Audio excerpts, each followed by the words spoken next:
Chapter 1, Rebirth. The night was deep. Chapter 1, Rebirth. The night was deep. Evelyn Carter's body was discarded in a desolate graveyard, her entire figure filthy and reeking.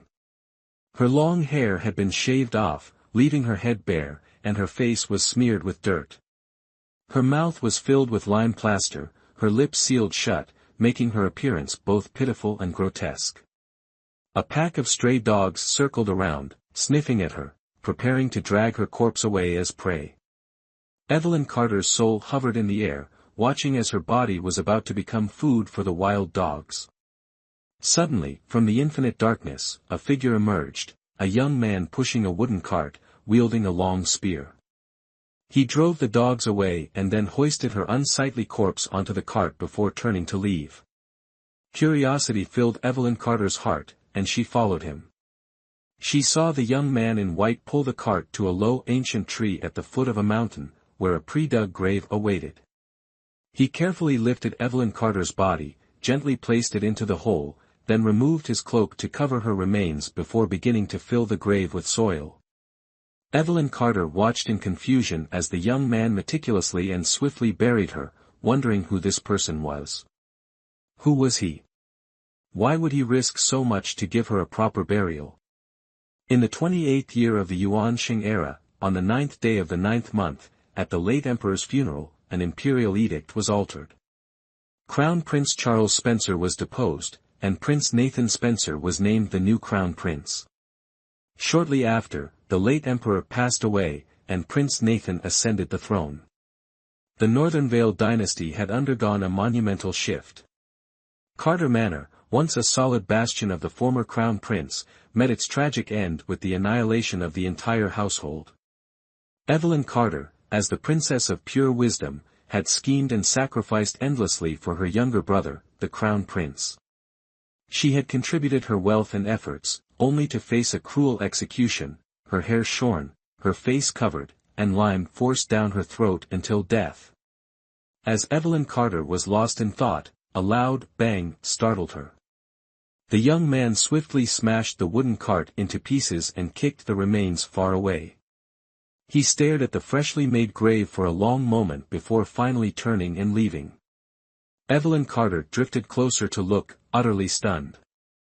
On the tree, two characters were carved, clearly by the young man just moments ago, to serve as a makeshift gravestone for her. Vermilion Bird. Evelyn Carter was shocked. Vermilion Bird, that was her courtesy name. Who was he? Evelyn Carter racked her mind, but no matter how much she thought, she couldn't recall who this person was. Gradually, her vision blurred, her consciousness faded, and everything before her turned hazy. Princess. Evelyn Carter suddenly opened her eyes, gasping for breath. A maid beside her immediately rushed over, her voice brimming with joy. Quickly get up, princess. The rewards from the palace have arrived. Evelyn Carter's pupils trembled. The girl in front of her was Grace Taylor, who had served her for many years. Although they were mistress and servant, they had long been as close as sisters. Princess, you slept so deeply during your nap. I told you yesterday not to drink so much wine. You shouldn't be training with the Duke today. Grace Taylor rambled on while turning to select clothes for Evelyn Carter. Evelyn Carter stared blankly at her back for a moment, then glanced around the room. The blue porcelain vase at the foot of the bed, the jade scepter on the stand, the 9-section whip on the wall. This was Blossom Court in Carter Manor, it was undoubtedly her room. But, no way. Evelyn Carter frowned. Hadn't she already died? Seeing her lost in thought again, Grace Taylor picked out a dress and approached the bed, calling, Princess. I'm talking to you. Eunuch White has arrived. Evelyn Carter snapped back to reality and murmured, Eunuch White. Yes, Eunuch White, the one who serves His Majesty, Grace Taylor replied while fetching an outer robe for her. Oh, right, Princess, the second young master embroidered a handkerchief for you. He worked on it for several days. Last night, he even showed me the design. Before Grace Taylor could finish, the person on the bed blinked and blurted out, a carp holding a flower? Ha! Grace Taylor giggled, looking incredulous. How did you know? I didn't tell you. The second young master even told me to keep it a secret. Could it be that he let it slip himself? Hearing this confirmation, Evelyn Carter took a deep breath in astonishment. Suddenly, she grabbed Grace Taylor's wrist tightly, causing her to cry out in pain. Princess, what are you doing? That hurts. Evelyn Carter's heart raced wildly, and her voice trembled. Let me ask you, why did His Majesty reward me? Grace Taylor pouted and replied sorrowfully, wasn't it because yesterday you inscribed 4 characters on the painting brought by the Western nomad envoy? Grasshopper against the cart. Grasshopper against the cart. 2 voices rang out simultaneously. Grace Taylor looked at Evelyn Carter with a peculiar expression and exclaimed, You already know everything, why ask this servant? Hearing this, Evelyn Carter released her hand, then leaned back against the cushion. In the 24th year of the Yuan Qing era, on the 3rd day of the 5th month, the neighboring country, Western Nomad, sent an envoy bearing gifts to express goodwill. However, among the gifts was a painting of a massive tree overshadowing the sky, with a figure beneath it holding an axe to chop wood. The provocation was blatantly evident. Evelyn Carter wielded her brush and wrote 4 characters, and shaking the tree, as her response. The emperor was overjoyed and immediately announced in the hall his intention to reward her with the collection of famous calligraphy and paintings he had amassed over the years. Evelyn Carter pinched herself hard, the pain making her gasp. It's real. She murmured. I've truly returned. Her eyes sparkled with light but brimmed with tears, as though she had narrowly escaped catastrophe. Princess. Grace Taylor urged again, perhaps it's best not to keep Eunuch White waiting. All right. Evelyn Carter lowered her head and softly replied. She was certain she had died once and equally certain this was not a dream. In her previous life, she had met a tragic end, but the man who had buried her, who was he? Princess, princess, princess. Grace Taylor continued to nag incessantly. Before Grace Taylor could finish, Evelyn Carter had already stood up. She draped an outer robe over herself, grabbed the cloak hanging on the rack, and flung it over her shoulders before striding out. A gust of wind blew, causing her wide sleeves to flutter and her gown to dance in the breeze. Chapter 2, The Imperial Gift.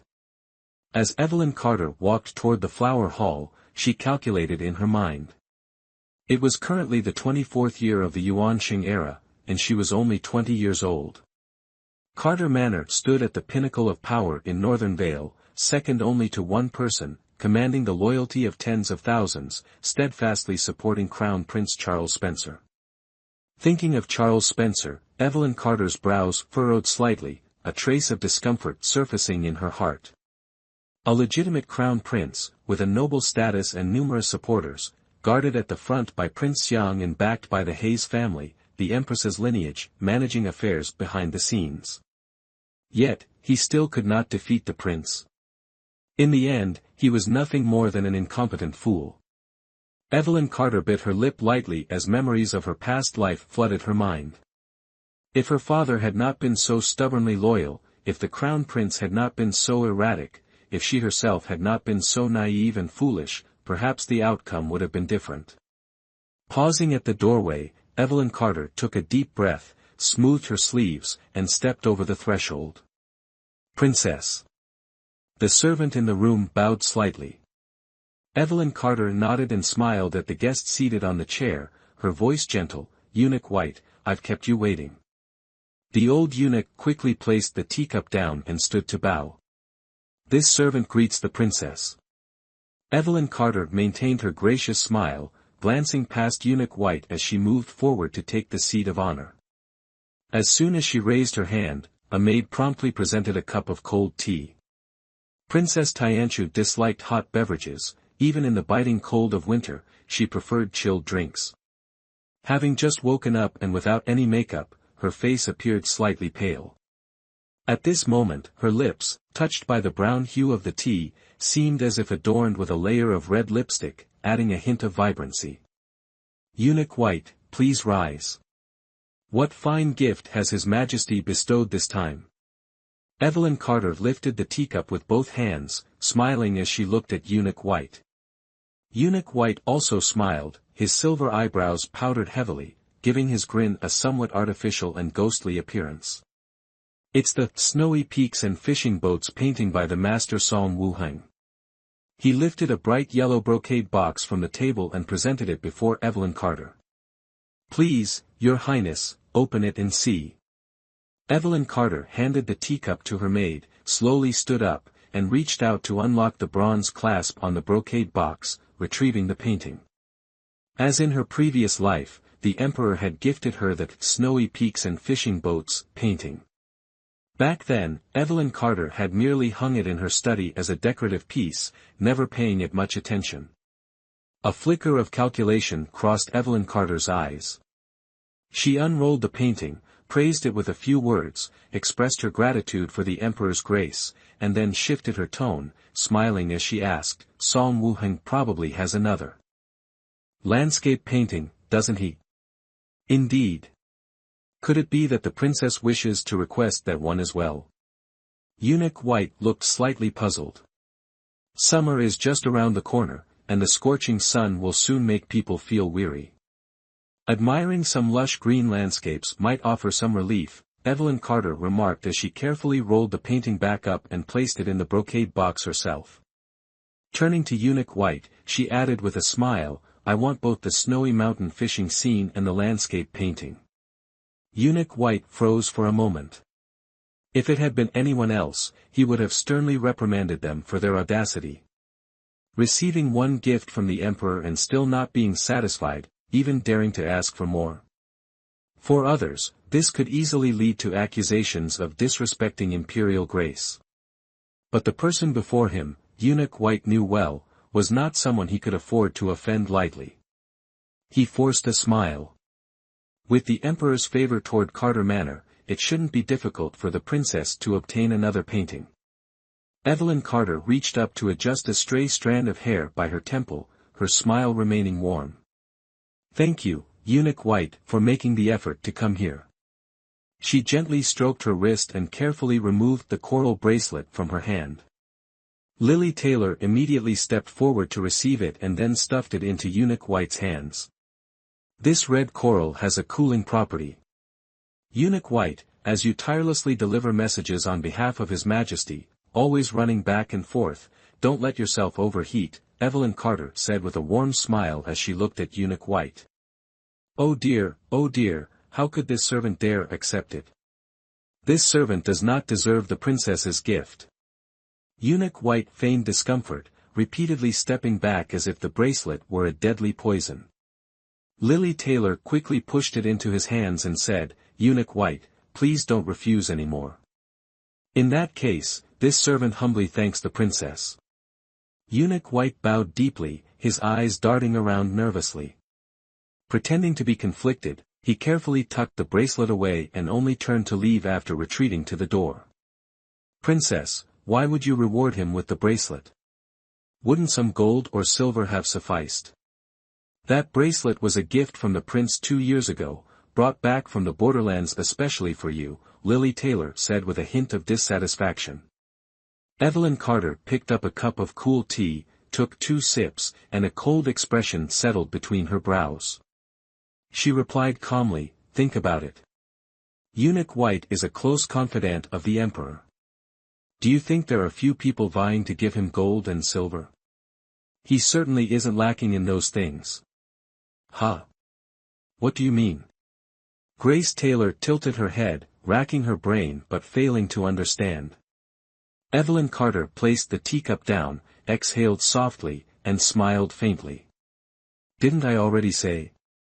He doesn't lack gold or silver, nor does he lack people trying to curry favor with him. But after all, he's still a eunuch. Think about it, among the noble members of the Carter family, who would be willing to gift him something as personal as jewelry? Wouldn't that be considered lowering their own status? After finishing her words, Evelyn Carter's smile deepened. She lifted her teacup again, took a small sip, and said, "So, what I gave him wasn't just a bracelet, but the vanity and respect he desired." Evelyn Carter raised her teacup once more, glancing around the room. Having been granted the chance to live another life, she certainly wouldn't repeat the mistakes of her past life, where she passively watched Carter Manor fall into decline. "What brings Eunuch White here?" A tall, burly man entered, his face stern. He was clad in a deep crimson princely court robe, adorned with a jade-inlaid crown and a black gold-embroidered belt. This was none other than Evelyn Carter's father, Prince Richard Carter of the current dynasty. Evelyn Carter's hand trembled slightly as she held her teacup, nearly dropping it. She sat frozen on the chair, failing to rise immediately to greet him. Richard Carter approached, his expression puzzled as he bent down to look at his daughter. "What are you sitting there dazed for? I'm asking you a question." Her father's voice was always deep and hoarse, tinged with a roughness that came from years of shouting commands on the battlefield. Since Evelyn Carter could remember, she had never heard her father speak gently. She lifted her eyes to look at her father, who was glaring at her. He still had the same robust and rugged demeanor. "Ha!" Evelyn Carter suddenly let out a laugh, though a layer of mist welled up in her eyes. This was her father, the valiant and battle-hardened Prince Richard Carter, who had spent a lifetime expanding Unveil's borders and fighting on the battlefield. He hadn't perished at the hands of enemies but had instead died at the hands of his own nephew, a cruel joke of fate. While Evelyn Carter was lost in the sorrow of her past life, Richard Carter impatiently knocked on the tea table. "I'm talking to you. What's wrong with this girl?" As soon as he finished speaking, Evelyn Carter stood up, stepped closer to him, and softly called, "Father." Richard Carter nodded. He was so accustomed to his rough mannerisms that he didn't notice the tears glimmering in his daughter's eyes. He asked again, "What brings Eunuch White here?" "The Emperor has bestowed the painting, Snow over the Summit." Richard Carter finally recalled last night's banquet, where Evelyn Carter had brilliantly countered the Western nomad envoy. A satisfied smile appeared on his face. He patted Evelyn Carter's shoulder and burst into hearty laughter. Last night, the princes, princesses, and even the cabinet ministers were all stunned. "If my son hadn't stepped in, I might have spilled the envoy's blood on the spot." Ha ha ha, even in times of war, emissaries are not to be killed, let alone someone who claims to come in peace. If father acts this way, I fear even uncle the emperor might hold you accountable. Prince Yang, known for his fiery temper, was a stubborn man who never wavered once he made up his mind. To put it bluntly, he was obstinate. Otherwise, how could he have been so unwaveringly loyal to the crown prince of the Eastern Palace in his past life? Richard Carter waved dismissively, sneering, "How do you know your uncle doesn't want me to kill him, just so he has a pretext for war?" Evelyn Carter shook her head, picked up the warm cup of tea from the table, and handed it to Richard Carter, saying, "Let's not talk about this anymore. Father, how is the disaster relief in Liangping progressing?" Chapter 3, The Person from the Past Life. Richard Carter spat out 2 tea leaves and said, "The emperor allowed the ministers to recommend themselves, but no one accepted the task. After court was dismissed, I approached the crown prince, hoping he would take on this responsibility." "That's not a good idea," Evelyn Carter immediately objected. Richard Carter frowned, visibly displeased. "Why not? Last month, he messed up the Empress Dowager's sacrificial ceremony, and the emperor is still upset about it. If the crown prince can handle this matter well now, he might regain some favor from his majesty." Regain favor? Highly unlikely. Evelyn Carter silently cursed in her heart. Luongbin was a border area between the capital and Dongsun Prefecture, a small county famous for its spring cakes. However, just a few days ago, the main bridge suddenly collapsed, blocking the water source. A few days later, the underground water vein dried up, leaving the county, which relied on this water source for survival, completely destabilized. The county magistrate, irresponsible and deliberately concealing the matter, let over 10 days pass before the people gathered and marched to the capital prefecture. The capital prefecture dared not delay and hurriedly sought the Minister of Public Works that very night, finally bringing the issue to the court's attention. In her previous life, Charles had indeed taken on this task, but not only did he fail to resolve it properly, he also caused widespread grievances among the people. Thinking back on those events, Evelyn Carter felt a headache coming on. She massaged her temples before speaking. Is the situation in Luongbin really so simple? Luongbin relies on its rivers for livelihood. Now that the people are in crisis, they're clamoring for food and water. It's easy for the court to provide silver and grain, but what happens after it's all used up? Are we supposed to support them for life? Richard Carter frowned, dismissively replying, then just send someone to repair the bridge and unblock the spring for them, what's the big deal? To the battle-hardened Duke Xiang, this issue seemed no more complicated than assigning a few laborers to carry sand and dig up some soil. Exactly, the bridge must be repaired. Strengthening the foundation and helping the people return to their normal lives, that's what disaster relief is about. Evelyn Carter raised an eyebrow. So, father intends for the Crown Prince to go to that remote county, live in a tent, and oversee a group of laborers filling soil and building a bridge? Who said he has to go himself?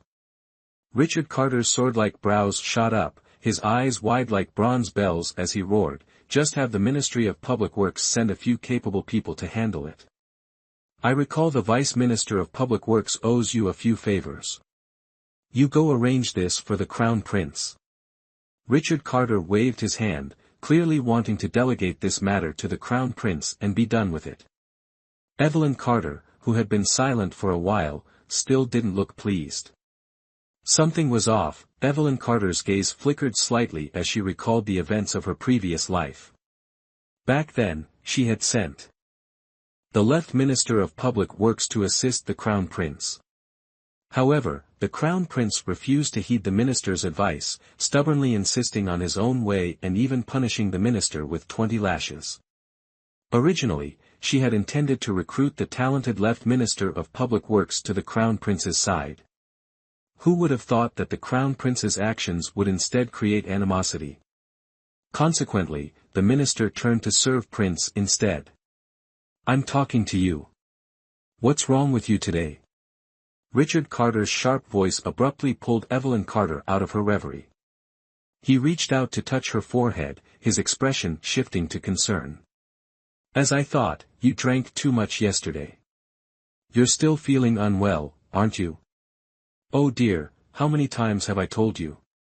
A young lady shouldn't drink so much. Yes, I understand. Evelyn Carter chuckled at Richard Carter's nagging, a warm feeling rising in her heart. Just as Richard Carter was about to scold her further, Evelyn Carter preemptively spoke with a smile, Father, don't rush to reprimand me just yet. Let's get back to the main matter. Regarding the disaster relief in Liangping, the Crown Prince absolutely cannot be sent. So, does that mean you're suggesting that I go instead? Richard Carter asked. Evelyn Carter shook her head and advised gently, I know you want the Crown Prince to take on more responsibilities so the Emperor will view him differently. But disaster relief in Liangping isn't a good opportunity. If it were, why has no one taken the job even after half a month? It's not as if everyone's a fool. Hearing this, Richard Carter couldn't help but reassess his daughter. After losing her mother, the princess consort, early on, and with him constantly away on military campaigns, Evelyn had grown up taking on responsibilities far beyond her years. Among his 3 children, one son was born mentally impaired, leaving Evelyn as the most capable. She had developed a keen mind and no shortage of strategies. So, from what you're saying, you already have someone in mind for this task.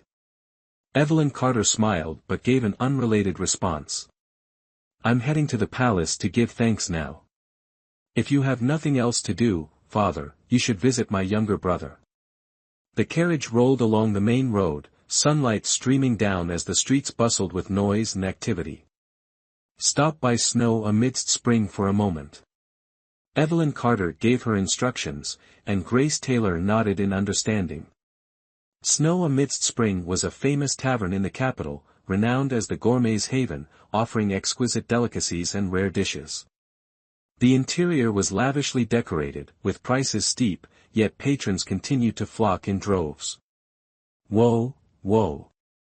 The coachman reined in the horses, and the bell hanging on the carriage jingled crisply. Grace Taylor swiftly jumped down from the carriage and helped Evelyn Carter alight. As soon as the tavern staff spotted the carriage, the manager hurried out to greet them with a beaming smile. What would the princess like to have today? Green bean cakes, 2 portions, Evelyn Carter replied, her gaze sweeping around the establishment. Being the afternoon, it wasn't overly crowded, but the seats by the windows were fully occupied. Groups of people were gathered, sipping tea and enjoying snacks. The private rooms on the second floor offered a panoramic view of the capital. Evelyn Carter had carefully scouted this location before deciding to establish her business here. "Princess, let's sit here for a moment," Grace Taylor suggested, guiding her to a nearby seat while they waited for the manager to pack the cakes. Evelyn Carter softly murmured in agreement. Just as she sat down, a deep, refined male voice sounded from her left. "Are there no portions left?" The manager apologized, "I'm terribly sorry, sir. The last 2 portions have already been reserved. We made fewer today, please come earlier tomorrow." The man responded, "Would it be possible for you to negotiate with the customer who reserved them? I'm willing to pay extra for 1 portion. You insolent brat. Do you even know whose cakes you're asking for? How dare you demand the princess's order?" Grace Taylor scowled, glaring daggers at the young man from behind. Evelyn Carter froze for a moment, her eyes fixed on the figure before her, a flicker of astonishment crossing her face. Why does he seem so strangely familiar? Chapter 4, Benefactor. She slowly stood up and walked toward the counter. "Oh dear, truly sorry. That gentleman is one of our esteemed patrons, we didn't dare to ask him. Please come early tomorrow. Tomorrow, I'll personally cover the cost and add an extra portion for you. How does that sound?" The shopkeeper, clearly a savvy businessman, rubbed his hands together with a fawning expression as he looked at the young man in white. The man furrowed his brows slightly, nodded, and said, "If that's the case, I won't insist further. Take care, dear customer." The shopkeeper let out a sigh of relief, finally seeing the man off. Just as he turned around, Evelyn Carter called out, "Wait." Hearing her voice, the man turned back. He had his hair tied in a high ponytail, sharp brows, and bright eyes, though his gaze carried a hint of coldness. His face was exceptionally handsome, and dressed in white, he stood out amidst the crowd like a pearl among stones. He seemed slightly taken aback, staring at Evelyn Carter for a long moment. Evelyn Carter's gaze flickered, and she took a deep breath before giving an order, "Give this gentleman a portion of mung bean cake." The shopkeeper was caught off guard.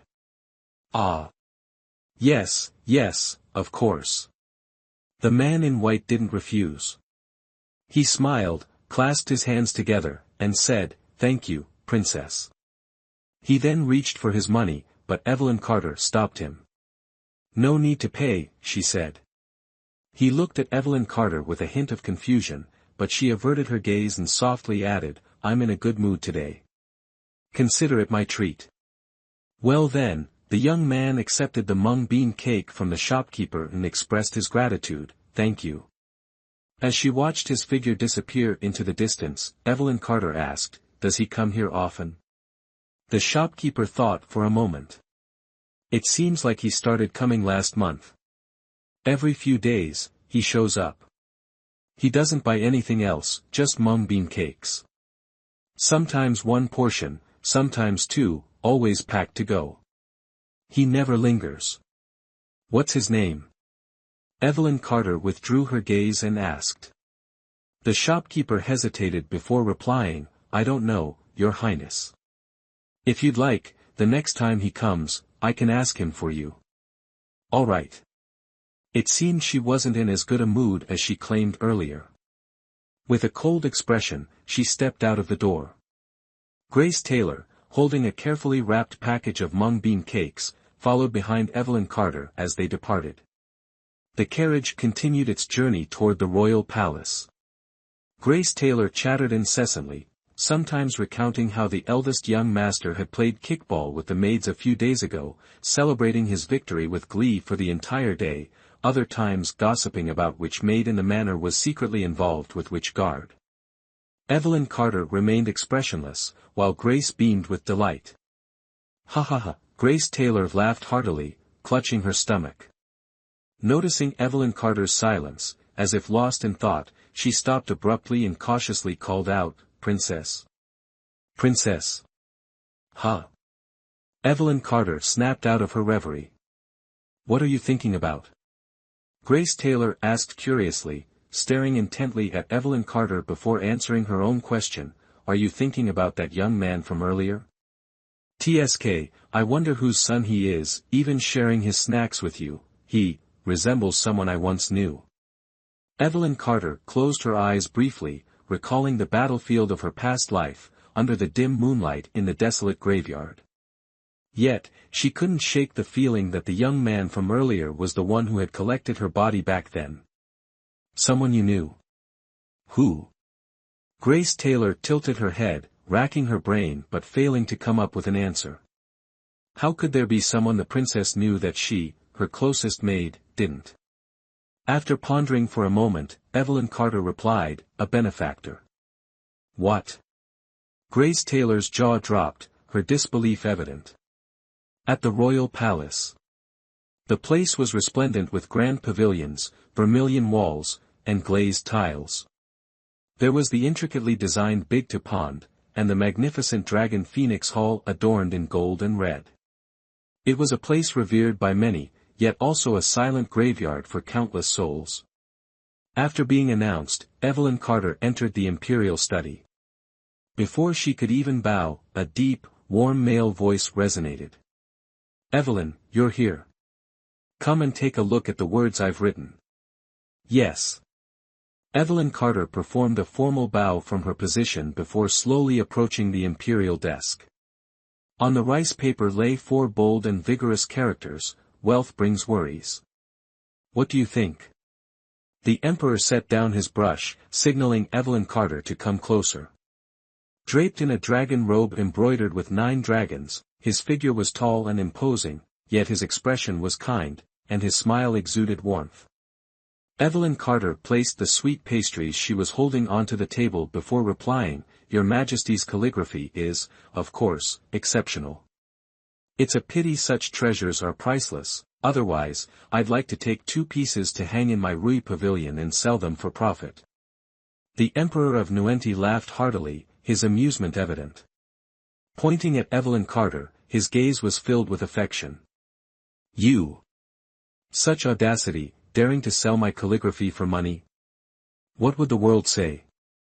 That the royal treasury of Northern Vale is so poor that the emperor has to sell his own artwork?"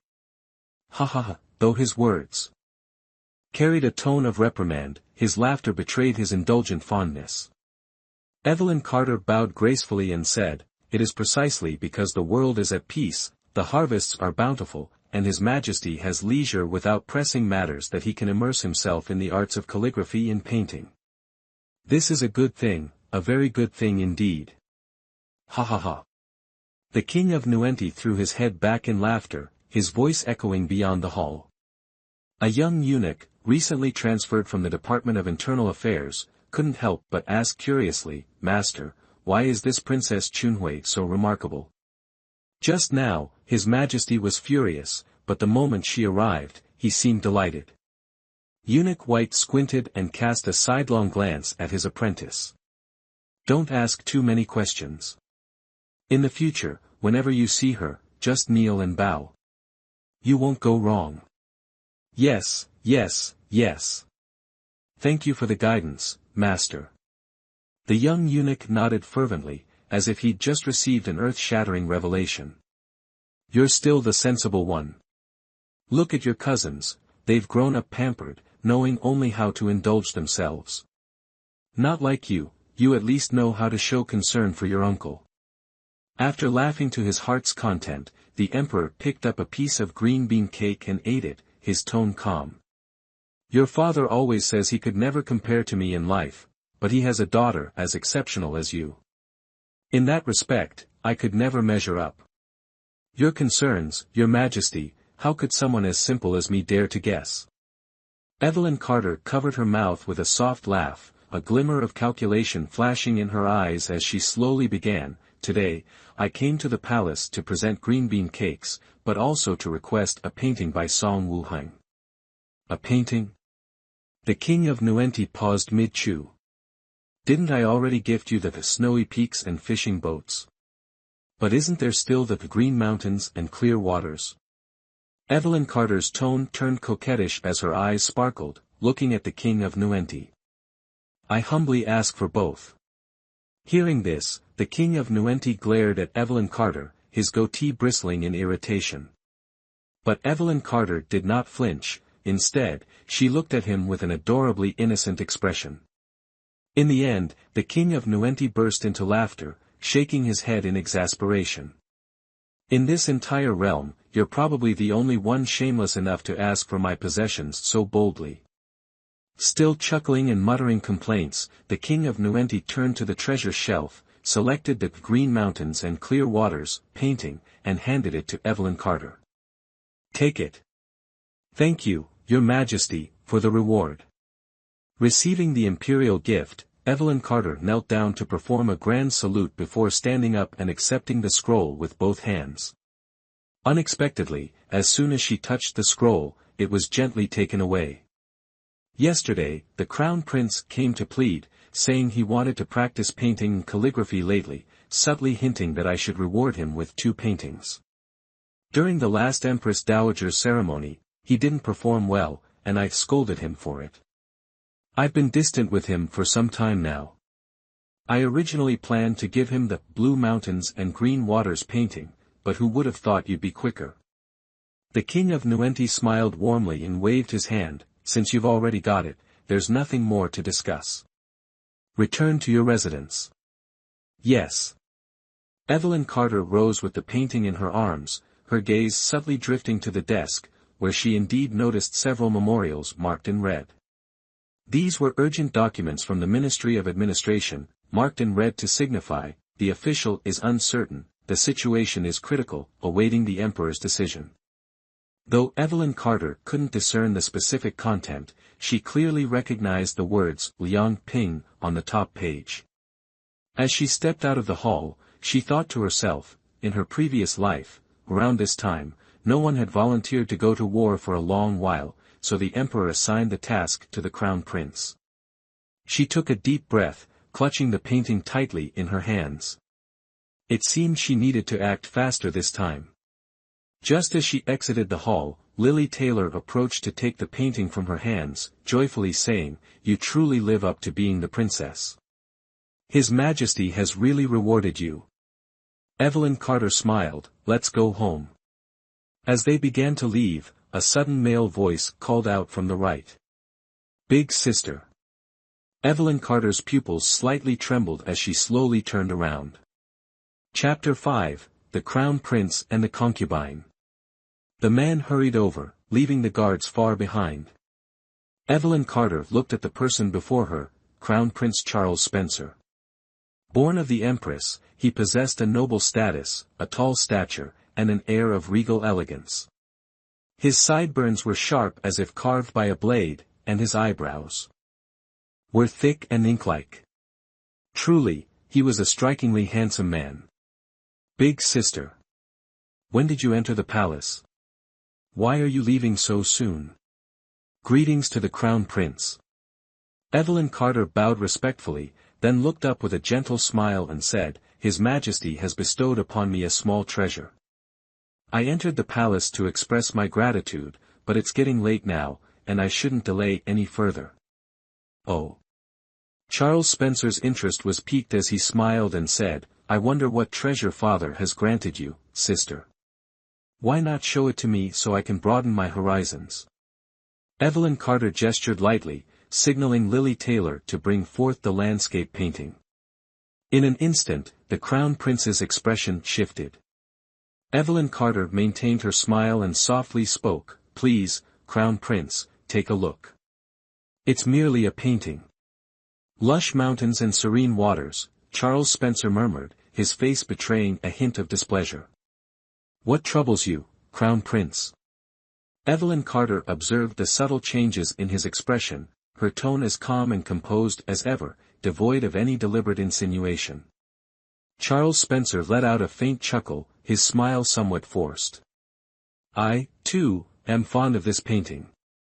I didn't expect you to acquire it first, sister. However, at last night's banquet, your performance was truly remarkable. I am in awe, truly in awe." As he spoke, he clasped his hands in a gesture of respect toward Evelyn Carter. She returned the gesture and replied, "You flatter me, Crown Prince." "Not at all. Sister, you and the imperial uncle are deeply favored by father and cherished by the people." "I am overjoyed," Charles Spencer remarked with a tone laden with subtle undertones, his gaze fixed intently on Evelyn Carter. He even reached out to gently pat the back of Evelyn Carter's hand, smiling innocently like a child. "Have you heard about the matter concerning Liang Ping, sister?" "Yes, I've heard," Evelyn Carter responded with an unchanged smile. "Well then, I won't beat around the bush with you, sister. The imperial uncle wishes for me to take charge of this matter. What do you think about that, sister?" Evelyn Carter was just about to reply. At this moment, another female voice interjected, "Your Highness, the Crown Prince." Both individuals turned toward the source of the sound, spotting an exceptionally beautiful woman approaching. Her hair was styled elegantly, adorned with a golden plum blossom hairpin with tassels cascading over her crimson shoulders. She held a delicate blue silk fan, her graceful figure draped in a snowy white silk gown as she moved toward them. This was Sophia Reed, the Crown Prince's concubine. Her father held the position of Vice Minister of Personnel. Sophia was famed for her stunning beauty, graceful demeanor, and mesmerizing dance skills. During the spring consort selection earlier this year, the Crown Prince had been captivated by her at first sight, showering her with boundless affection. Sophia Reed paid no mind to those around her, rushing directly into Charles Spencer's arms and pouting coquettishly, "Your Highness, why are you still standing here? Weren't you planning to seek a treasure for me?" Evelyn Carter narrowed her eyes slightly. "Sophia Reed. Your Highness, why are you wasting time chatting with someone else? Are you still planning to keep your promise to me?" Sophia Reed clung to Charles Spencer's sleeve, twisting her body like a vine. "You're speaking with my elder sister, why are you causing a scene?" Charles Spencer cast a slightly apprehensive glance at Evelyn Carter as he tried to pry Sophia Reed off. Yet, the beauty clung to him like sticky candy, refusing to let go. "Your Highness." Sophia Reed pouted, feigning grievance. She glanced briefly at Evelyn Carter and whined, "If you want to talk to her, just summon her to the Eastern Palace. Why lower yourself to stand here with her? It's so unbecoming. Let's hurry to the imperial study. If father retires for the day, it will be difficult to make a request later." Sophia's voice was soft and sweet, as if it could melt bones. However, Evelyn Carter, having witnessed Sophia's arrogant and pretentious nature in her previous life, found her antics utterly ridiculous after being reborn. "Your Highness," Evelyn said in a cold tone, her expression indifferent. "If there's nothing else, I'll take my leave. Farewell." She bowed slightly in respect, preparing to depart, but Sophia Reed suddenly let out a sharp cry. "What is that in your hand?" Grace Taylor, still in a daze, had the object in her hand snatched away. "What are you doing?" Grace exclaimed, stepping forward to reclaim it. Evelyn Carter raised her hand to stop her and scolded, "Stop. This is an item bestowed by His Majesty. If it gets damaged, how many heads do you think you have to compensate for it?" Grace obediently stepped back. Evelyn's words carried an implicit warning. Charles Spencer caught on immediately and said, "Elder sister, Sophia is very fond of this painting. She didn't realize it was a gift from father to you. I hope you won't hold it against her." After speaking, Charles Spencer shot a glare at Sophia Reed and barked, "Return the painting to my elder sister immediately." "Your Highness." Sophia's eyes brimmed with tears as she clutched the scroll tightly. Stomping her foot, she looked up at Charles Spencer and wailed pitifully, "I only want this. Didn't you say you'd request it for me? Stop this nonsense. Return it to my elder sister at once." Charles Spencer lowered his voice, a hint of warning in his tone. Yet, his gaze couldn't help but flicker toward Evelyn Carter, as though he was wary of her. Sophia Reed noticed the Crown Prince's subtle action and grew even more dissatisfied. In a fit of frustration, she forcefully threw the scroll at Grace Taylor, flung her sleeves, and stormed off. "Humph. It's all because your Highness is too lenient. Even stray dogs and cats dare to challenge you now." Chapter 6, I Am Ethan Blake. "You." Charles Spencer, his face flushed with anger, forced himself to smile and make peace with Evelyn Carter. "Elder sister, don't be upset. Sophia is just a young girl spoiled by indulgence, she means no harm." Grace Taylor let out a disdainful snort. Evelyn Carter still wore a pleasant smile as she nodded and said, "If it weren't personally bestowed by His Majesty, I would have already given it to Sophia Reed. But since the Emperor himself handed it over, I absolutely wouldn't dare to pass it to anyone else. If Sophia Reed wishes to see it, she can come to Carter Manor. I will certainly host her properly. As long as elder sister isn't angry, that's good." Charles Spencer chuckled obsequiously, then lowered his voice, "About what you mentioned earlier, elder sister, do you think? If no one else is fighting for it, why should the Crown Prince?" Though Evelyn Carter continued to smile, her tone had grown noticeably colder. Charles Spencer instinctively nodded, his voice hoarse as he replied, "You're right, elder sister. It's just that royal uncle only wants the best for me. You know how recently the third prince has been quite pleased with himself. During the last ancestral ceremony for the late Empress Dowager, it was probably his scheming that caused father to reprimand me harshly. Such a vile and despicable creature." As he spoke, Charles Spencer's expression darkened, becoming sinister and ruthless. Evelyn Carter frowned, her displeasure evident as she said, "Crown Prince." Realizing his slip of the tongue, Charles Spencer immediately fell silent, quickly changing the topic. "It's getting late today, so I won't delay elder sister's return to the manor. I'll visit royal uncle another day." "All right." Evelyn Carter turned to leave but stopped after taking only a few steps. Charles Spencer looked at her in confusion. "Elder sister?" "Crown Prince." Evelyn Carter gazed deeply into Charles Spencer's eyes, her stare carrying a certain intensity that left him momentarily dazed. "Remember my words, don't be impulsive, don't be reckless, and don't fight unnecessarily," she said, pausing briefly before continuing, "only when you remain pure yourself can you expose the filth of others without hesitation." "Understood," Charles Spencer replied. On the carriage ride back to the manor, Grace Taylor couldn't stop complaining. "That Sophia Reed, who does she think she is? Look around the entire royal palace, what prince or princess isn't respectful in front of you? And yet, she's just a concubine who entered the Eastern Palace a few months ago and dares to act superior to you. She's still the Crown Prince's woman. Even when beating a dog, you must consider its master." Evelyn Carter slowly opened her eyes and said calmly, "Why do those princes and princesses show me respect? Isn't it because of the military achievements and power of my father and third brother? Their attitude toward me depends entirely on the Emperor's stance toward Carter Manor." Lily Taylor glanced at Evelyn Carter with a hint of curiosity. Why did the princess seem somewhat different from before?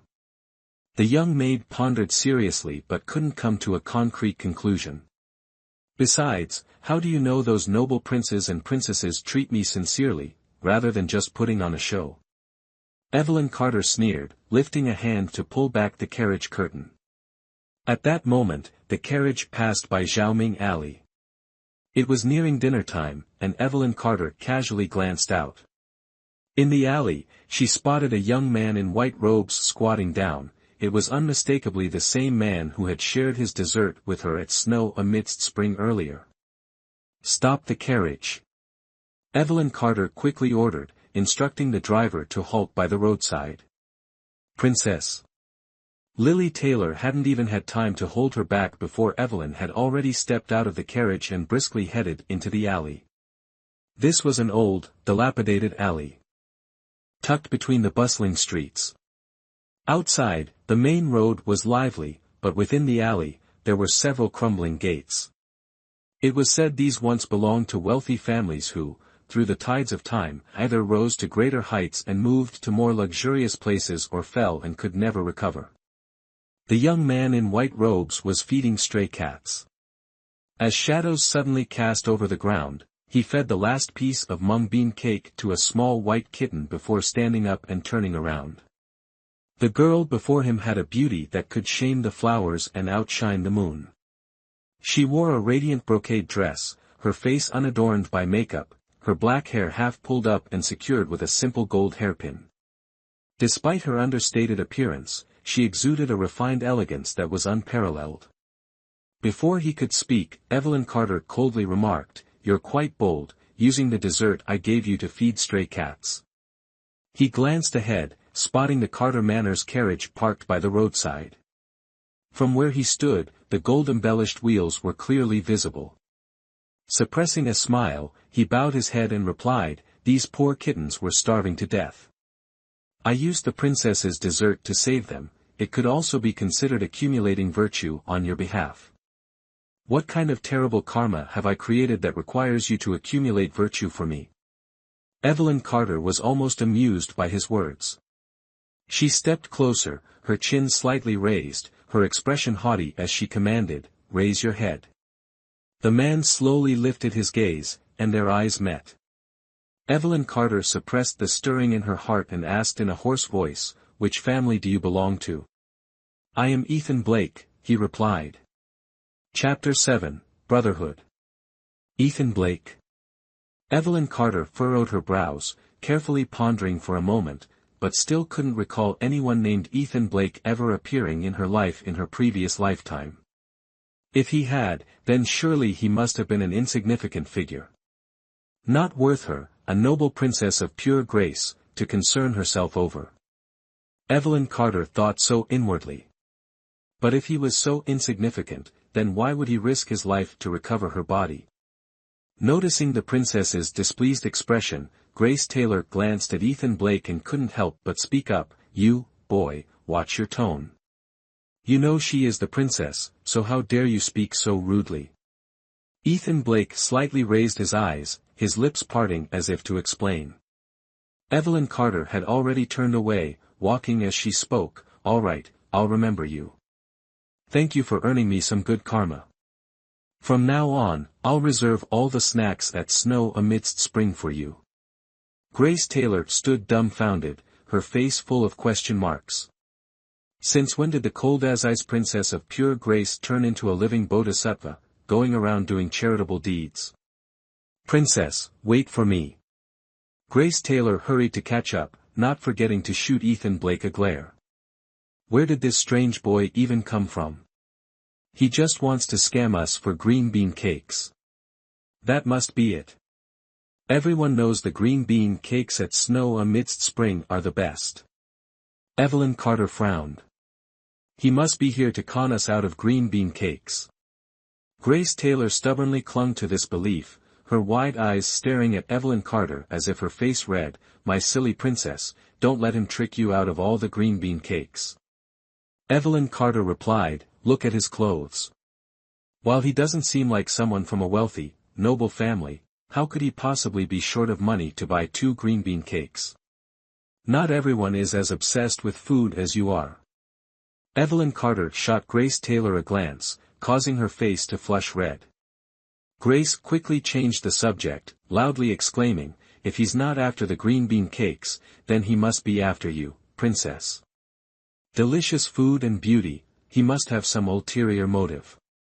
Evelyn Carter sneered, you're getting more and more ridiculous. Ah. The carriage driver stopped the vehicle, they had arrived at Carter Manor. As Grace Taylor helped Evelyn Carter down from the carriage, the steward, Thomas Bennett, hurriedly ran up to report, Princess, you've finally returned. Please, head to the Star Pavilion immediately. What's going on? Evelyn Carter furrowed her brows.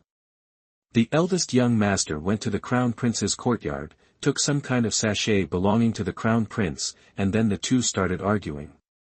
The Duke has left the residence again, and none of us servants dared to intervene. Evelyn Carter shook her head helplessly. I'll go there right away. Sister. As soon as Evelyn Carter stepped through the gates of Starry Courtyard, a young boy ran towards her, his face filled with grievance as he complained, Sister, where have you been? I missed you so much. I don't want to play with the third brother, he's too mean. The boy was half a head shorter than Evelyn Carter. His features were as delicate as carved jade. He wore a light blue brocade robe, his hair slightly disheveled, with 2 strands of hair falling loosely over his forehead, swaying before his eyes, as dark as his jet-black pupils. Seeing him, Evelyn Carter's heart softened instantly. She gently brushed the loose strands of hair behind his ear and spoke tenderly, Edward, what happened? Did the third brother bully you again? Yes, yes. Edward Carter nodded fervently. I just wanted to look at his sachet to see its design, but he got so angry and scolded me terribly. Though feeling wronged, Edward tried hard to hold back his tears. Only when he couldn't bear it anymore did he quickly wipe his face with his sleeve. All right, Evelyn Carter said with a gentle smile, her eyes sparkling like stars. William is your younger brother, and you are the elder brother. As the elder brother, you should let him have his way, shouldn't you? Yes. Edward Carter stopped crying, thought for a moment, then nodded resolutely. Sister is right. I won't stoop to his level. With a proud expression, Edward Carter rubbed affectionately against Evelyn Carter's shoulder like a little kitten. Sister, you're the best. Then he raised his head and shouted loudly, Third brother, did you hear that? I won't stoop to your level. Humph, you won't stoop to my level. The young man standing next to the shelf let out a cold snort, mocking, Why don't you tell sister that you were the one who recklessly ruined my sachet first? I say a few words to you, and you start crying. Other than crying, all you know is tattling to sister. Truly useless. The speaker was a handsome young man with long, wavy hair tied halfway up into a high ponytail. He wore an elegant cream-colored robe adorned with golden-edged black belts and carried 2 jade pendants at his waist. Tall and poised, his demeanor radiated a noble and striking presence. As he spoke, he grabbed a long spear with red tassels from the rack. With a sharp whoosh, he hurled it outside, where it embedded itself firmly between the tiles of the courtyard. This was none other than William Carter, the third son of Evelyn Carter and the heir of Carter Manor. Startled by his imposing aura, Edward Carter twitched the corner of his mouth before bursting into loud sobs the next moment. Sister! Look at him! William! Evelyn Carter softly called out, then summoned Lily Taylor. Take the eldest master to the floral hall for some refreshments. Understood. Lily Taylor gave a slight bow, supporting Edward Carter as she gently coaxed him, Eldest master, let's head to the floral hall for some snacks. The kitchen made crispy walnut pastries today, they're delicious. Really? Edward Carter immediately stopped crying and smiled, quickly appeased as he was led away. Watching his retreating figure, Evelyn Carter sighed softly. Everyone knew that the eldest son of Carter Manor had been slow-witted since birth. Though he was already 18 years old, his mind remained like that of a 3-year-old child. Why do you bother arguing with Edward? Be careful, or father will scold you again, Evelyn Carter said as she sat down by the tea table.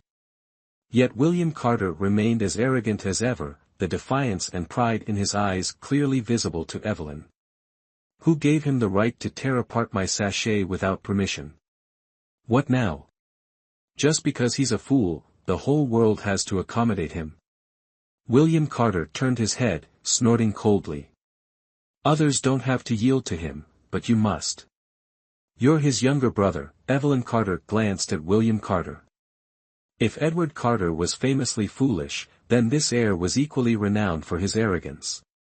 As the youngest son of Duke Xiang, with an elder brother who was a simpleton, great expectations had been placed on him since childhood. He did not disappoint. At 12, he followed his father to the battlefield. At 15, he led troops to conquer Yanxi Pass, expanding Unveil's borders and capturing several cities. By 16, he officially took command of the Western Mountain military camp and was named the heir of Duke Xiang in the same year. This year, he was only 17.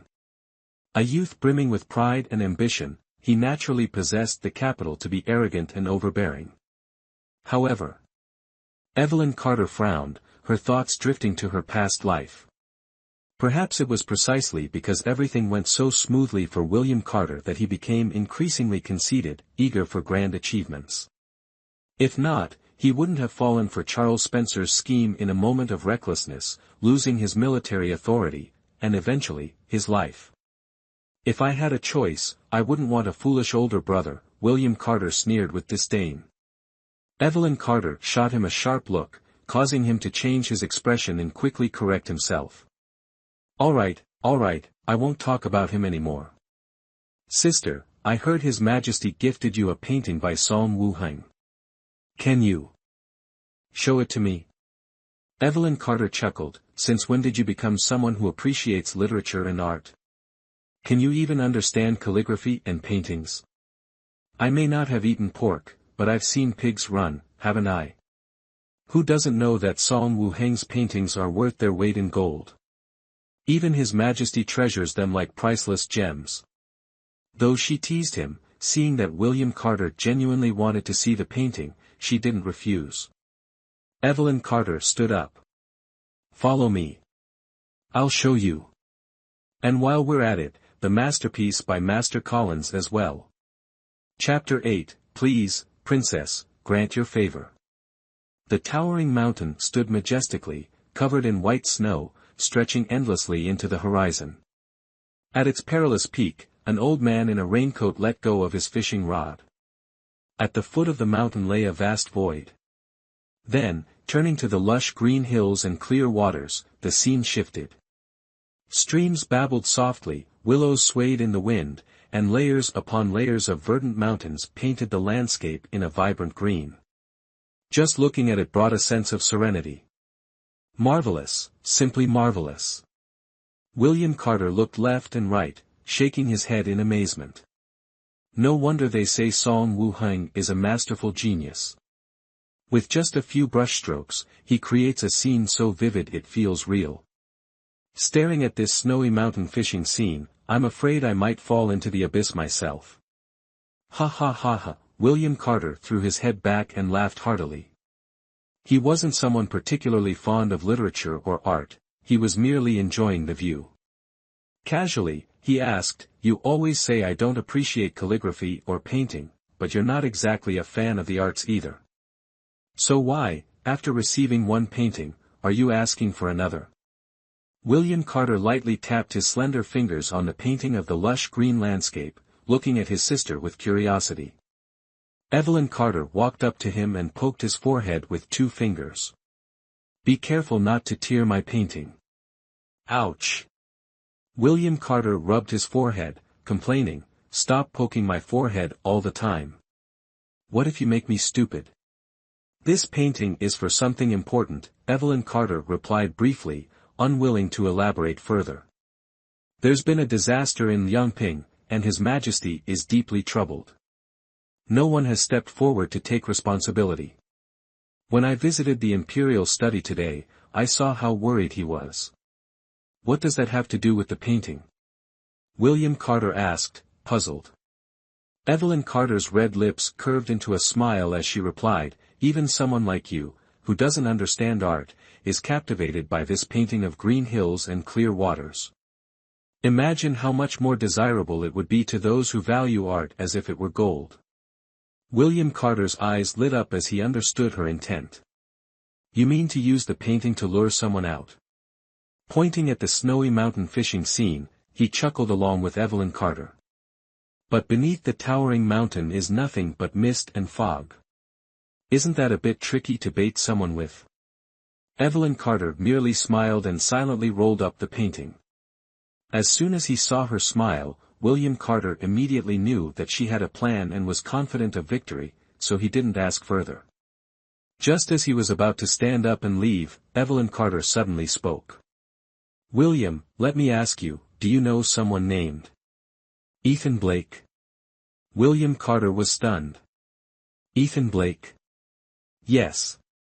William Carter wasn't sure if he was imagining things, but why did he sense a faint trace of panic and tension on his usually calm sister's face? He carefully thought for a moment. I don't know him. Why? Who is he? Did he bully you? William Carter asked 3 consecutive questions.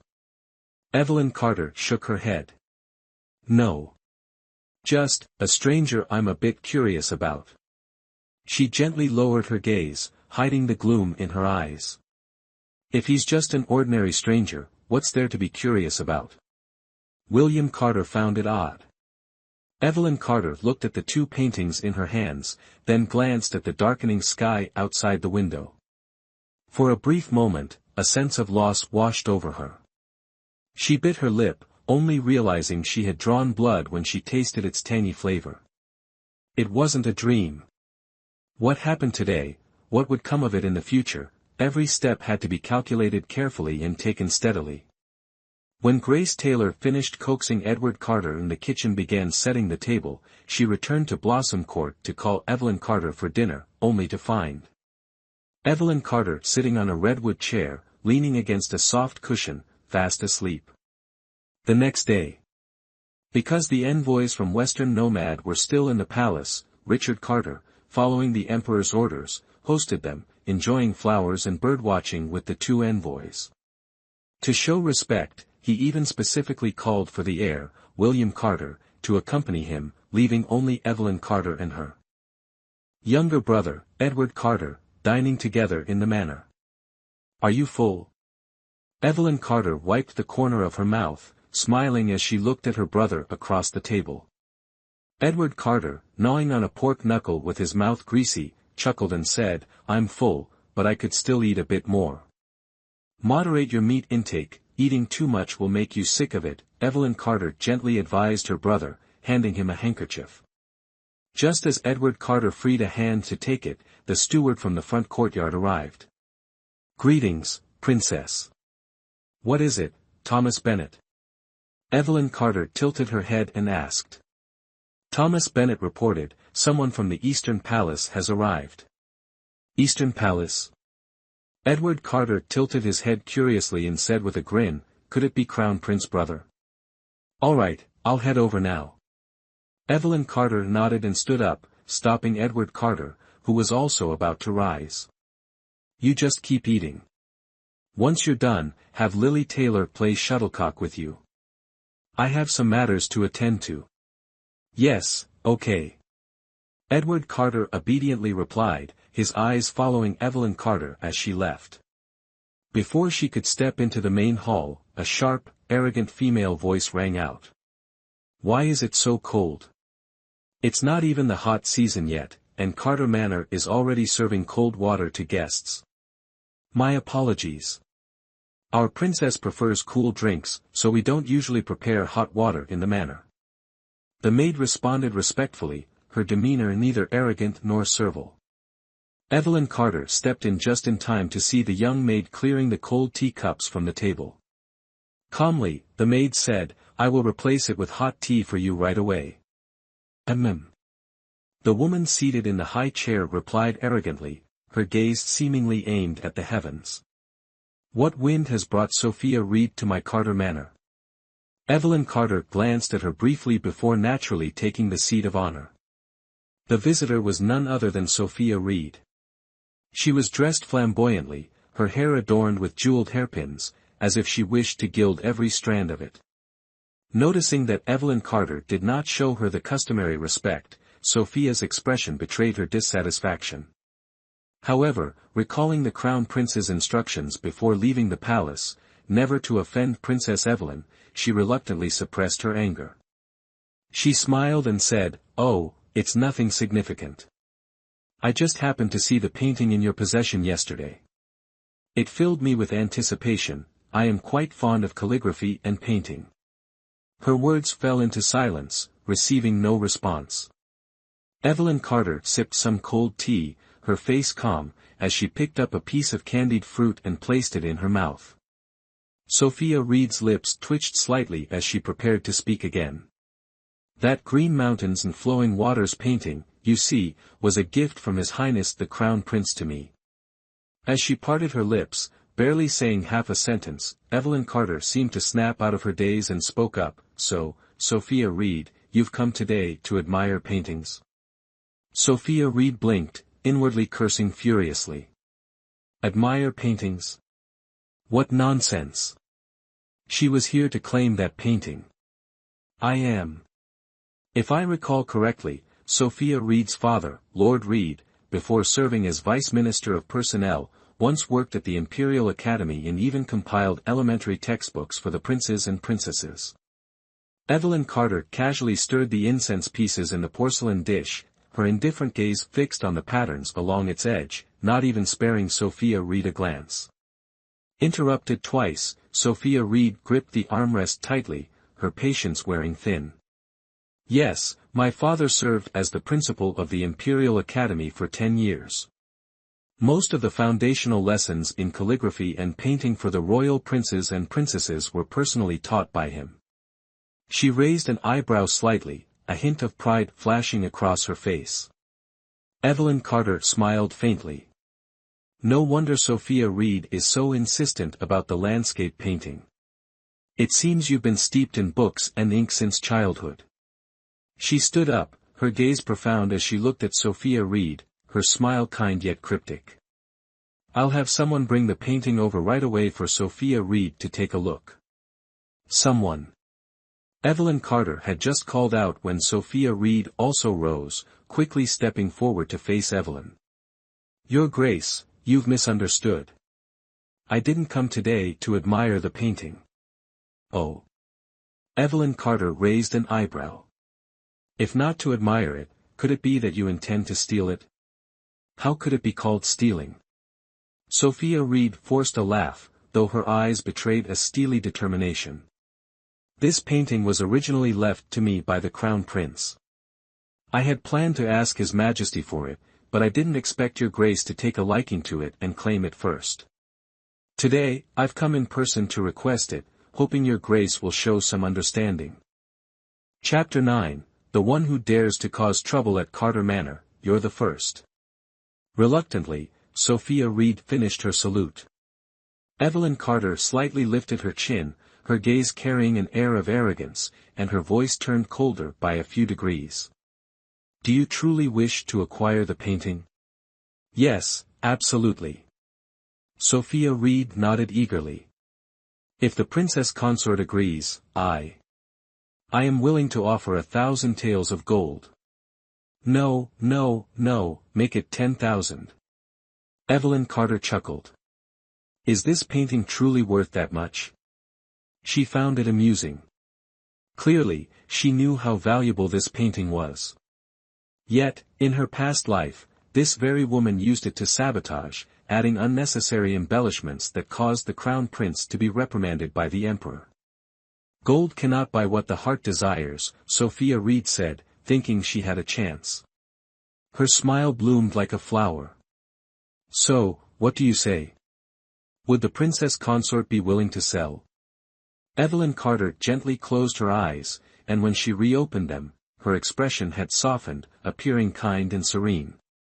Sophia Reed was so excited she nearly jumped for joy. "No, I won't sell." Sophia Reed's smile froze on her face, her eyelid twitching uncontrollably. After taking a few deep breaths, she gritted her teeth and said, "Are you playing me?" Evelyn Carter cast her a sidelong glance, smiling nonchalantly. "Do I look like someone who's short of your mere 10,000 taels of gold? What do you want in exchange for it?" Sophia Reed was on the verge of losing her mind. She clenched her sleeves tightly, fearing she might lose control and slap Evelyn Carter. "Good items are priceless. If you're willing to pay 10,000, there will surely be someone willing to pay 100,000 or even 1,000,000. Why should I rush to sell?" As Evelyn Carter spoke, a maid entered from outside carrying a tray. "Do you even know who I am?" "I am the Crown Prince's concubine." Sophia Reed stomped her foot in anger. Ever since marrying into the Eastern Palace a few months ago, she had been favored and spoiled by the Crown Prince, never having suffered such humiliation. "And I am the Crown Prince's elder sister," Evelyn Carter replied calmly. "Sophia, please have some tea." The maidservant brought a cup of tea to Sophia Reed. Sophia Reed casually took it, but in the next moment, she angrily threw it to the ground and scolded, "It's so hot. Are you trying to burn me to death? How dare you? Even a servant of Carter Manor dares to oppose me." "Sophia, please calm down. You mentioned you didn't like cold tea, so I boiled the water, cooled it slightly, and ensured it was just right before serving it to you." The maid knelt on the ground, her tone calm and devoid of any fear. Sophia Reed's heart pounded as she looked at the maid and then at Evelyn Carter. Indeed, the rumors were true, people from Carter Manor, even their servants, carried themselves with more dignity than others. Pointing at Evelyn Carter, she shouted, "Evelyn, let me tell you something, others may fear you, but I don't. After all, you're just a princess. Do you think you're more noble than the Crown Prince? You." "Ah."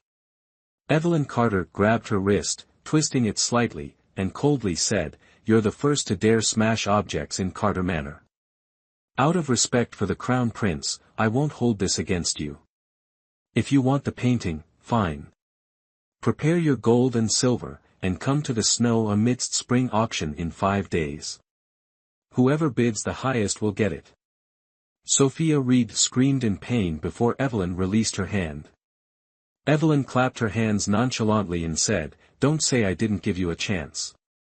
"Humph." Sophia Reed rubbed her wrist, glaring fiercely at Evelyn Carter. "Someone, escort Lady Leong back." Evelyn Carter turned and walked away. The maid stood up, intending to help Sophia Reed, but Sophia pushed her away and stormed off angrily on her own. That evening, Richard Carter and William Carter returned to the manor. After hearing Evelyn recount the day's events, each reacted differently. "You worked so hard to earn that reward, only to sell it? And now you're organizing an auction. Why?" Richard Carter asked, puzzled, as he looked at his daughter. "A mere concubine dares to act so arrogantly, even smashing things in Carter Manor. If the Crown Prince becomes emperor in the future, won't she turn the world upside down?" William Carter slammed the table in anger, his eyes wide with frustration. Evelyn Carter explained, "It's for the disaster relief in Lien Bing." "What do you mean?" William scratched his head, clearly struggling to understand his sister's reasoning. Richard Carter, however, seemed to have an inkling. Narrowing his eyes, he gestured for Evelyn to elaborate. "William," Evelyn began, "based on your understanding of Sophia Reed, after today's events, failing to get the painting and suffering humiliation, what do you think she'll do?" "Sophia?" William pondered seriously for a moment. "That woman is arrogant and pretentious, relying on the Crown Prince's favor to act recklessly. After failing to get the painting today, she'll definitely feel humiliated. To save face, she'll do everything she can to obtain it."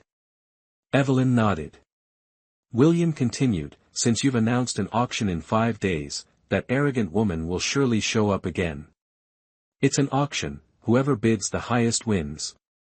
To ensure she gets it, she'll Intimidate others, making sure no one dares outbid her. Richard chimed in, finishing his son's thought. Father and son spoke in unison. Evelyn smiled a little more brightly. Exactly. The painting Green Mountains and Clear Waters is a treasure many yearn for. With Sophia Reed stirring up such a scene, even those without money will find a reason to attend the auction. How considerate of her. Don't ask, if you ask, it's all about motivating the noble concubine. William looked bewildered, still grasping only half the plan. Richard, on the other hand, fully understood his daughter's intentions. Patting Evelyn's shoulder, he said, the day after tomorrow, William and I must escort the Western nomad envoy back to their country under imperial orders. We'll likely be gone for several months. While I'm away, I'll leave everything in your hands. Understood, Evelyn replied. Richard sighed deeply before continuing, regarding the situation in Lianbing, handle it as you see fit. I'll remind you again, always prioritize the Crown Prince above all else. I understand. Evelyn Carter's eyes slightly narrowed, ensuring Richard Carter wouldn't notice her unease. 5 days later, even before the night market began, the streets of Changzi were already packed with people, bustling and lively, especially around the Snow Amidst Spring area. Everyone knew that tonight, Snow Amidst Spring would host a painting exhibition by Song Wuheng for auction, whoever bid the highest would win.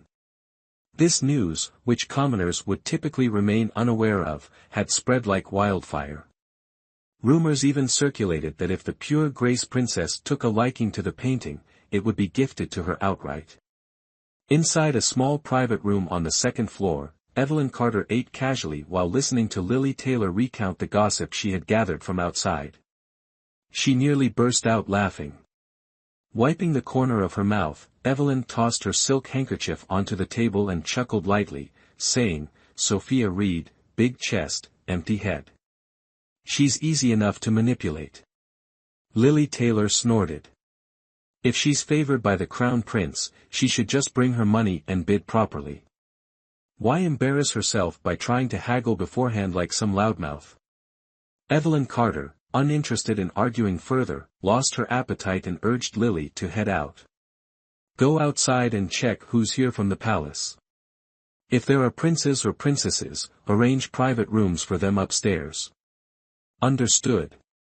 Grace Taylor curtsied before leaving the room. As she descended the stairs, the shopkeeper hurriedly attended to the guests, offering tea and snacks at every table. Spotting Grace Taylor, he rushed over like she was his savior, pleading, Miss Grace Taylor. The crowd is overwhelming, when will the auction start? There's still a huge group waiting outside. Grace glanced toward the entrance and indeed saw a dense crowd of onlookers. The shopkeeper was terrified that chaos might break out, tarnishing the shop's reputation. Moreover, today was a special occasion. What if an important figure showed up and was offended? He couldn't bear such consequences.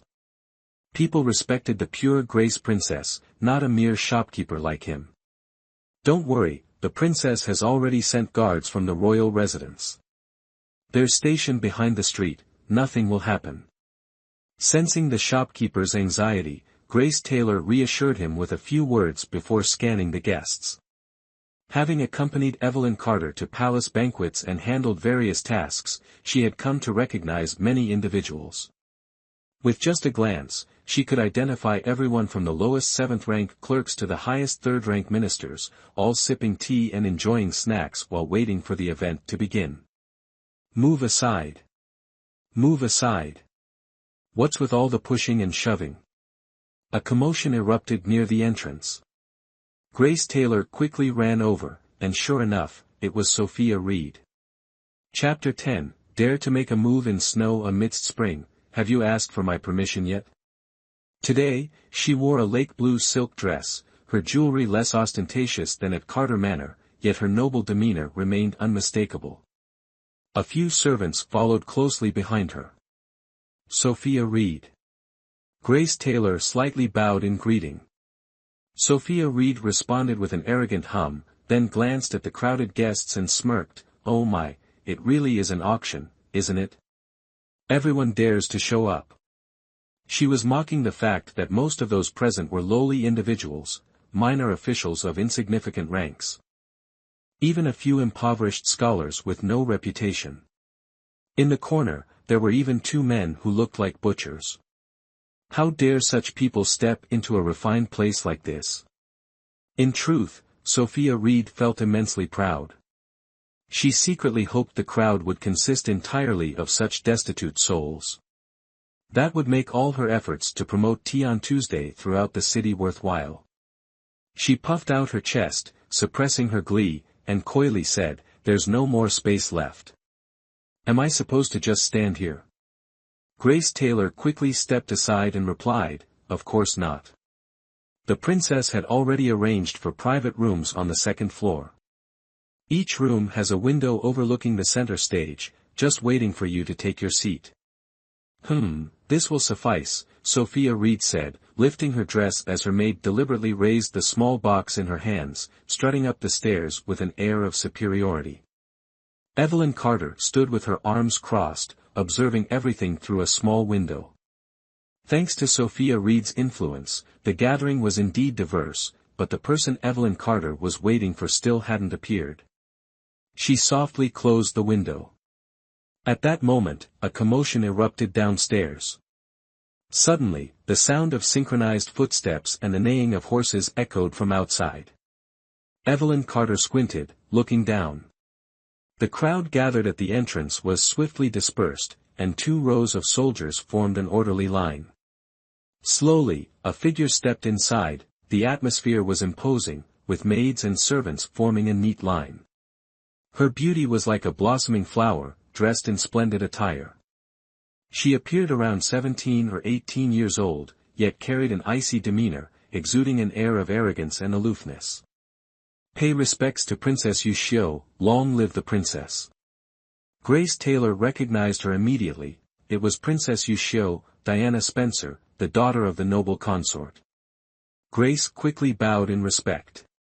Yet Diana Spencer paid her no mind, casting a cold glance around the room before speaking in an icy tone, "No space left. Your Highness, the princess has already prepared a private chamber upstairs for you. Please allow me to escort you." Grace Taylor stepped aside. By now, the lively chatter in the hall had fallen silent. All eyes turned toward this scene, and the court officials rose in unison to pay their respects. "Greetings, Your Highness." Diana Spencer lightly waved her hand, signaling them to dispense with formalities. Her gaze swept across the room like a fleeting breeze, indifferent and detached. However, she did not ascend to the upper floor. Grace Taylor hurriedly followed her. The noble princess stopped beside a small round table near the counter. After scanning the area, she determined that this spot offered the best view of the paintings.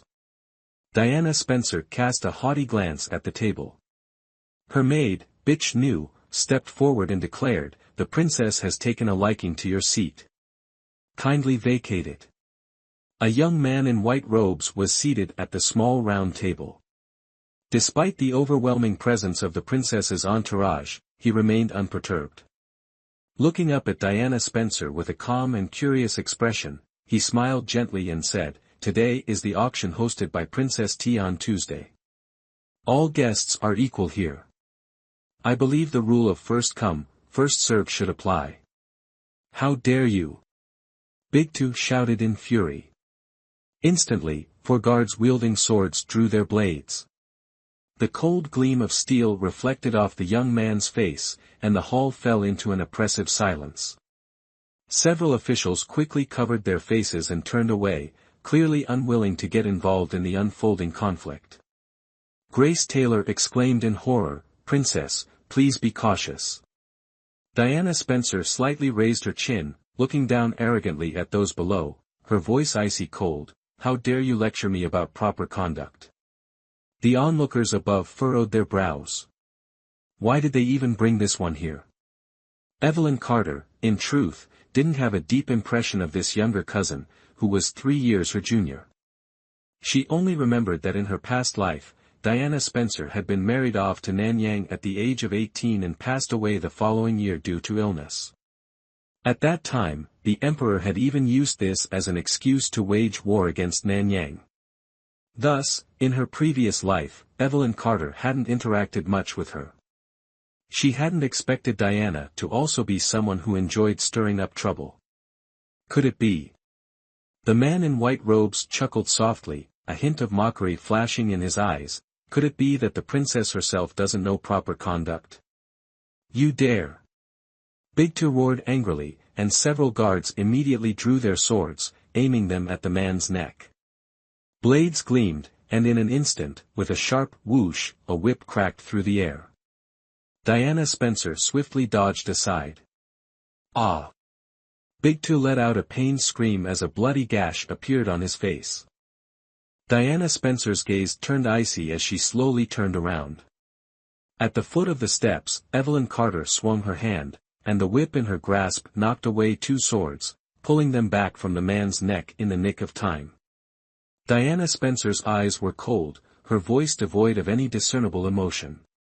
Sister, what is the meaning of this? Evelyn Carter, holding the whip, advanced step by step until she stood face to face with Diana Spencer. Neither of their expressions showed any sign of joy. You Shio, you acted at snow amidst spring without consulting me first. Did you seek my permission? Chapter 11, The Auction House. Diana Spencer's expression shifted slightly as she was about to speak. Evelyn Carter stepped forward, standing right in front of her. Bigtu clutched the wound on her face, blood seeping through her fingers, her eyes brimming with tears. With indignation, she cried, even if this servant has committed a grave sin, it is for my princess to punish me. What the county princess has done, does she not consider the bond of sisterhood with the princess at all? The silver 9-section whip glinted in the light, its handle adorned with two small bells. Evelyn Carter slowly retracted the whip, casting a cold glance at Bigtu. Princess Yushio is a cherished daughter of heaven. Even if I don't share a sisterly bond with her, that is a matter between her and me. How dare a mere servant like you speak out of turn? Hearing this, Diana Spencer took a deep breath, a faint smile forming at the corners of her mouth. Sister, are you indirectly accusing me of failing to discipline my subordinates properly? Not indirectly. It's good that the princess understands, Evelyn Carter replied calmly. She then walked up to Diana and glanced at the seating arrangements nearby. Everyone knows today's auction is hosted by me. I had thought Yushio would come to join the festivities. Unexpectedly, her servant came to cause trouble instead. The officials present, whether they were civil servants or military generals, couldn't help but admire County Princess Tian Tuesday's eloquence. Truly a master of words. To outright accuse the princess of causing trouble would be inappropriate. After all, while Tian Tuesday was favored, she was only a county princess. Meanwhile, the other was a legitimate royal princess, a daughter of the emperor himself. If this matter escalated, even if the emperor didn't blame Tian Tuesday, it would still be embarrassing for her. After all, being accused of poor discipline was far less damaging than being labeled as reckless and unruly.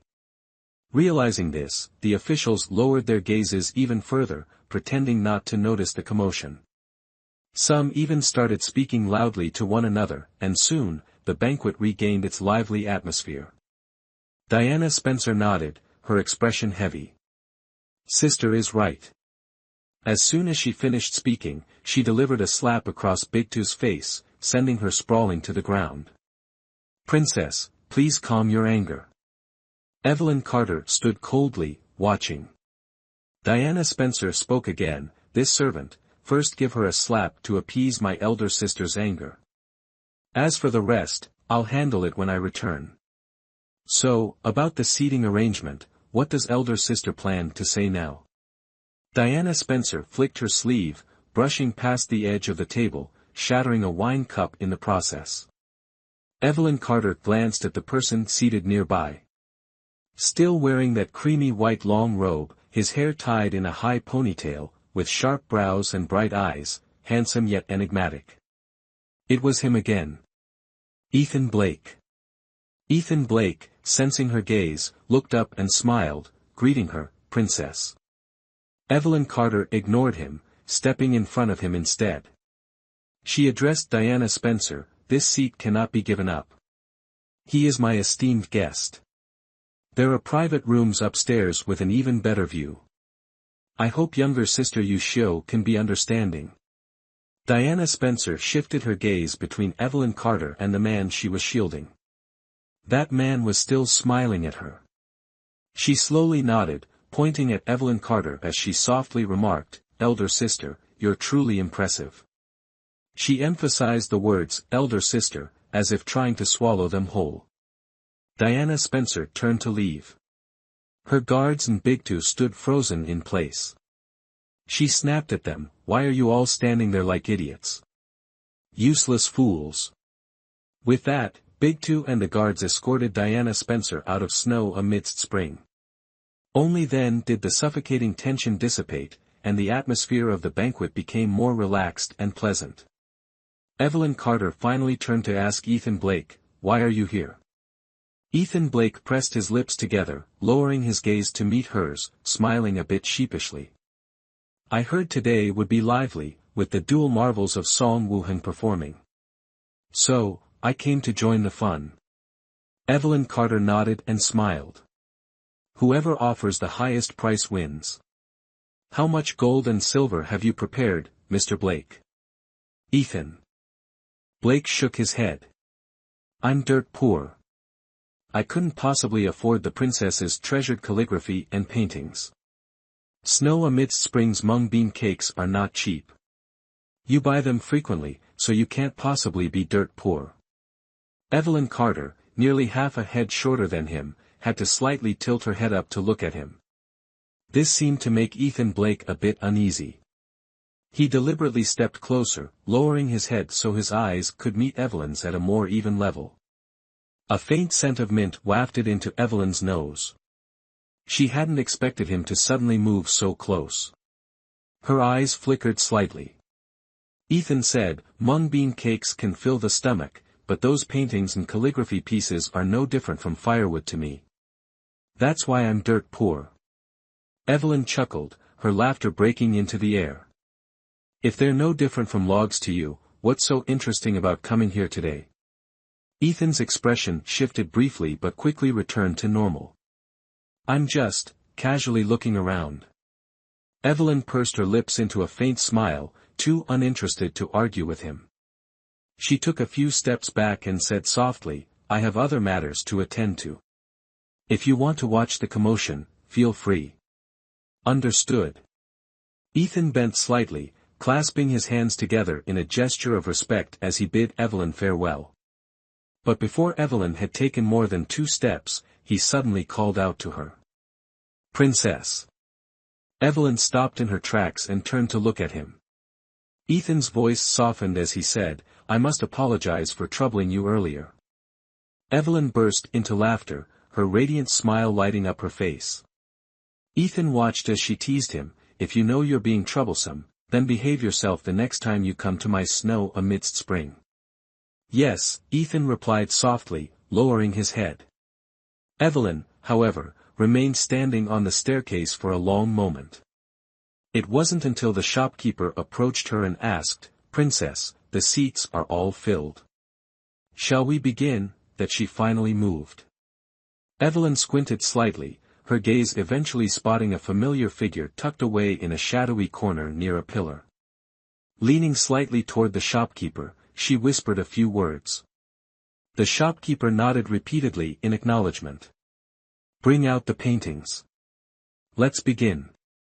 "Yes." As soon as the painting, "Green Hills and Clear Waters," was hung up, it immediately received thunderous applause from the entire hall. Evelyn Carter had specially invited the curator of the Literary Arts Association to conduct the auction. Just as the gong was struck, the curator announced a piece of news that took everyone by surprise. The Green Hills and Clear Waters by Song Woohang starts at 5 copper coins. 5 copper coins? Oh my goodness, then why did I bring an entire bag of gold? Are you stupid? A starting price of 5 copper coins doesn't mean you'll actually get to buy it for that price. The crowd became completely raucous. The man in the secluded corner also showed a hint of astonishment. Watching the bids rise to 10 taels, then 100 taels, he became slightly restless, rubbing his hands together as he prepared to raise his bid. Suddenly, the curator of snow amidst spring appeared beside him, smiling as she said, "Lord Collins, the princess invites you upstairs for tea." Chapter 12, Baiting. This man was none other than Matthew Collins, Vice Minister of Revenue. Matthew Collins was somewhat astonished. He and Princess Tian Tuesday had no personal connections, so why? Noticing his puzzled expression, the shopkeeper smiled and said, "The princess mentioned that everything would become clear after viewing the painting upstairs. Please, this way." At this point, Matthew Collins could only nod and follow him upstairs. In a narrow corner near the counter, Ethan Blake watched the two figures disappearing upstairs. He took a sip of his wine, his gaze fixed on Matthew Collins. Evelyn Carter looked down at the bustling scene below. The starting price had been low, but it had now surged to over 50,000 taels.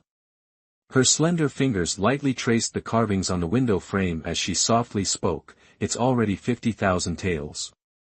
What does Vice Minister Collins think of this price?" As soon as Matthew Collins stepped in, the shopkeeper closed the door and quietly left. He stood there, stunned for a moment, before realizing the princess was addressing him. Hastily, he bowed and greeted her, "Your servant pays respects to the princess." Evelyn Carter turned around, her gown rippling like gentle waves. She greeted him with a warm smile. "Someone has brought tens of thousands of taels in gold. I wonder how much Vice Minister Collins has prepared." Matthew Collins felt his heart skip a beat.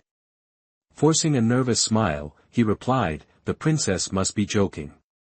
I am but a humble servant of the court, with no surplus wealth to speak of. I came here today merely to enjoy the event." Bowing slightly, he glanced up and caught Evelyn Carter's smile, which startled him even more. He quickly added, "Of course, if by some stroke of luck I could purchase something for a few hundred taels of silver, that would be a great fortune for me." To be fortunate, Evelyn Carter sat back in her chair, gesturing for Matthew Collins to take a seat as well. "That's not such a difficult thing." Matthew Collins had barely touched the chair before he nearly leaped back up. By now, he fully understood, Princess Tian Tuesday clearly had a request for him. "Princess," he clasped his hands together, "may I ask what you wish of me? If it is within my abilities, I will do my utmost to fulfill it." His words were carefully measured. The phrase, "if it is within my abilities," was indeed a masterpiece of political rhetoric. Evelyn Carter poured a cup of wine, gently took a sip, and slowly said, "The disaster situation in Liangping is concerning. Can your Ministry of Revenue still manage?" "Huh." Matthew Collins hadn't expected Evelyn Carter to bring up the disaster situation, let alone ask so directly. He sighed deeply and said, "I won't hide it from you, Princess. It's been nearly a month now, and all we've been doing is handling funds and distributing salaries. The Emperor has yet to give any clear instructions, nor has anyone above stepped in to resolve this matter. No matter how abundant the ministry's resources are, we can't sustain this kind of drain." Evelyn Carter set her cup down, picked up the wine flask, and personally poured Matthew Collins another drink. Raising her cup, she said, "The Emperor is waiting for the princes to step forward voluntarily. Minister Collins, you should be well aware of this." Matthew Collins sighed again. "I understand. Everyone understands. But if this continues, it'll lead to disaster. Heaven help us. How can the livelihood of the people be used as a test for the princes?" Matthew Collins clenched his fists, lightly pounding the table, his face filled with frustration. The words had just left his mouth when he regretted them, wishing he could bite his tongue. Trembling, he looked at Evelyn Carter. Your servant misspoke. You didn't say anything wrong." Evelyn Carter chuckled softly, her voice clear. It's just that the emperor must have his own considerations, and the princes their own calculations. The livelihood of the people must be entrusted to someone diligent, hard-working, respectful of superiors, and compassionate toward those below to be done well.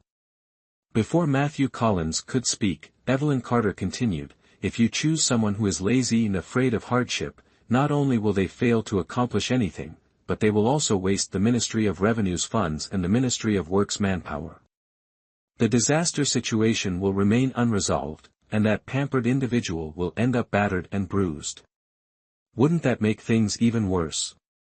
By then, those involved, including yourselves, will find it hard to escape blame. Matthew Collins' expression shifted several times. When he looked back at Evelyn Carter, his face now carried a hint of wariness. Seeing this, Evelyn Carter decided to deliver another powerful blow. Among the princes, who is the most renowned for being frugal? Prince, Matthew Collins almost blurted out. Evelyn Carter nodded. Exactly, it's the prince. Why? Matthew Collins asked, both cautious and doubtful, lowering his voice. With a profound tone and a sincere expression, Evelyn Carter looked directly at the man before her and said, the prince is upright and incorruptible, bright and honorable. Most of the people around him are sons of humble families, like Secretary Collins here, who deeply understand the struggles of the common people. Naturally, when they work, they are more diligent and meticulous. That's right, Matthew Collins in his previous life served as a minister and was also a close friend of Nathan Spencer. Matthew Collins came from a poor background, was studious, diligent, and deeply despised the extravagance and wastefulness of spoiled aristocrats. In his eyes, it seemed that no wealthy person could ever be good. He always put on an air of integrity and austerity but often engaged in schemes to harm innocent nobles. In her past life, Evelyn Carter did not have much personal interaction with him, and the evil deeds he committed did not affect Carter Manor, so she paid him little attention. But this life is different. She wanted to take the initiative, and it had to start with Matthew Collins. Matthew Collins no longer appeared awkward as he did when he first entered the room. He calmly looked at Evelyn Carter, gripping his wine cup tightly, and hoarsely asked, does the princess know that I have ties with His Highness Prince? I don't know. Evelyn Carter smiled faintly and shook her head. If you don't know, then why did you intentionally bring me upstairs to talk? I merely said that Prince is suitable for this position. From start to finish, I never mentioned anything about your connection with him, Secretary Collins. Evelyn Carter looked at Matthew Collins with a meaningful gaze. His expression immediately changed, and the wine cup in his hand nearly slipped and shattered. All right, I've said enough. If Secretary Collins wishes for your Ministry of Revenue to find peace soon, you should carefully consider my words. Discuss them with your minister, and have the Ministers of Revenue and Public Works jointly recommend Prince to oversee the famine relief in Liangping. That would be the best course of action. Matthew Collins remained silent for a long time, deliberating the feasibility of Evelyn Carter's suggestion. May I boldly ask the princess, why do you wish to do this? Because I don't want the crown prince interfering in this matter. If he fails, it will ultimately implicate Carter Manor. Evelyn Carter slightly raised her eyelids, her expression serious and sincere. Is that reason sufficient? As she spoke, she took out a brocade box from under the table and placed it on top. In this world, there isn't only Song Wu-heng, he also has a senior, named Zhang Zhe-hui. The genius Song Wu-heng, the painter Zhang Zhe-hui. Matthew Collins tried to suppress the emotions surging within him, his eyes fixed on the silk box as he spoke, but if Prince performs well and earns the Emperor's favor, wouldn't that be detrimental to the Crown Prince? At that point, Princess, would you still think today's actions are worth it? If he truly performs well, then that is his own capability. Lately, my luck hasn't been great, avoiding mistakes means avoiding punishment. For this matter, I only seek stability, not merit. She pushed the silk box toward Matthew Collins. Of course, just as Minister Collins said, this matter is a gamble for Prince too. Either he excels and receives glory and rewards. She turned her hand to lock the box with a crisp click. Or he returns to the palace in disgrace, ready to be scolded. The box opened in front of Matthew Collins, revealing a scroll with 4 delicate characters written on the letter, Zhang Zihui painting. Matthew Collins' eyes nearly popped out of their sockets. With another click, the box was firmly shut again. Evelyn Carter smiled sweetly and said, "A few days ago, my Rui Pavilion acquired this. I'm giving it to you." Chapter 13, The Origins of Ethan Blake. Matthew Collins was deeply fascinated by the 4 treasures of the study. His heart pounded wildly, and his gaze trembled uncontrollably. Evelyn Carter stood up, gently walked to the window, slightly pushed it open, and looked at the bustling scene below. At this moment, Sophia Reed had already bid 100,000 taels of silver, but others in the hall were not to be outdone, continuing to raise by another 20,000. What should we do? It seems Sophia Reed is hesitating. If she delays any longer, this golden opportunity will be snatched by someone else. Evelyn Carter seemed to be commenting on the ongoing auction, but Matthew Collins knew she had a different meaning in mind, so he looked at her with a knowing gaze. 150,000 taels. Sophia Reed's close maidservant called out another high bid, causing the other side to fall silent for a moment. The shopkeeper struck the gong, once, twice. Just as the small hammer was about to hit the gong again, Evelyn Carter spoke up, 200,000 taels, in gold. Instantly, the entire hall fell into complete silence. After a brief pause, the room erupted into chaos. What's going on? Why did she bid herself? Who knows?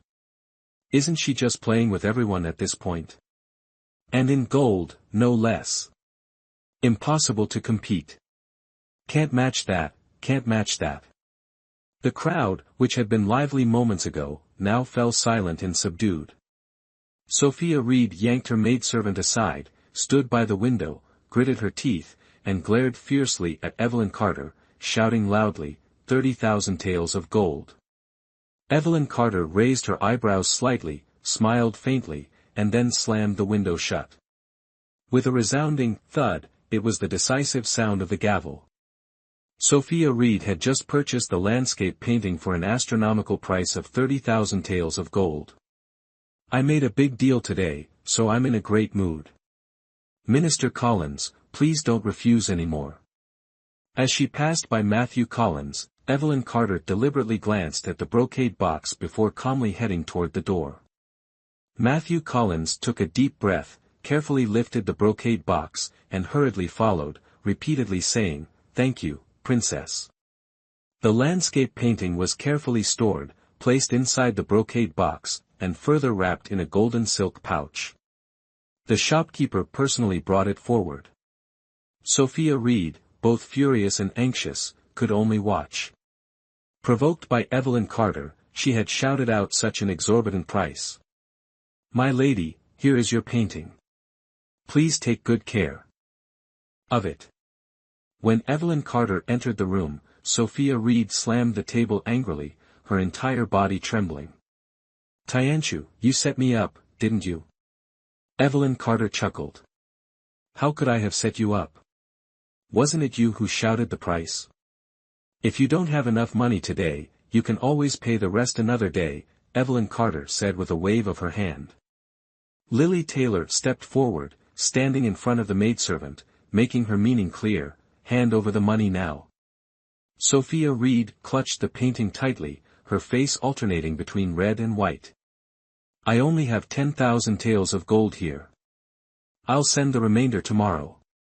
"That will do just fine." Evelyn Carter smiled and stepped aside, watching Sophia Reed lead her people out of the room. Then, with a hint of irritation, she headed downstairs and strode away confidently. "Princess, we've made a profit this time." Lily Taylor hugged a box brimming with gold, silver, and banknotes, cheerfully speaking to Evelyn Carter.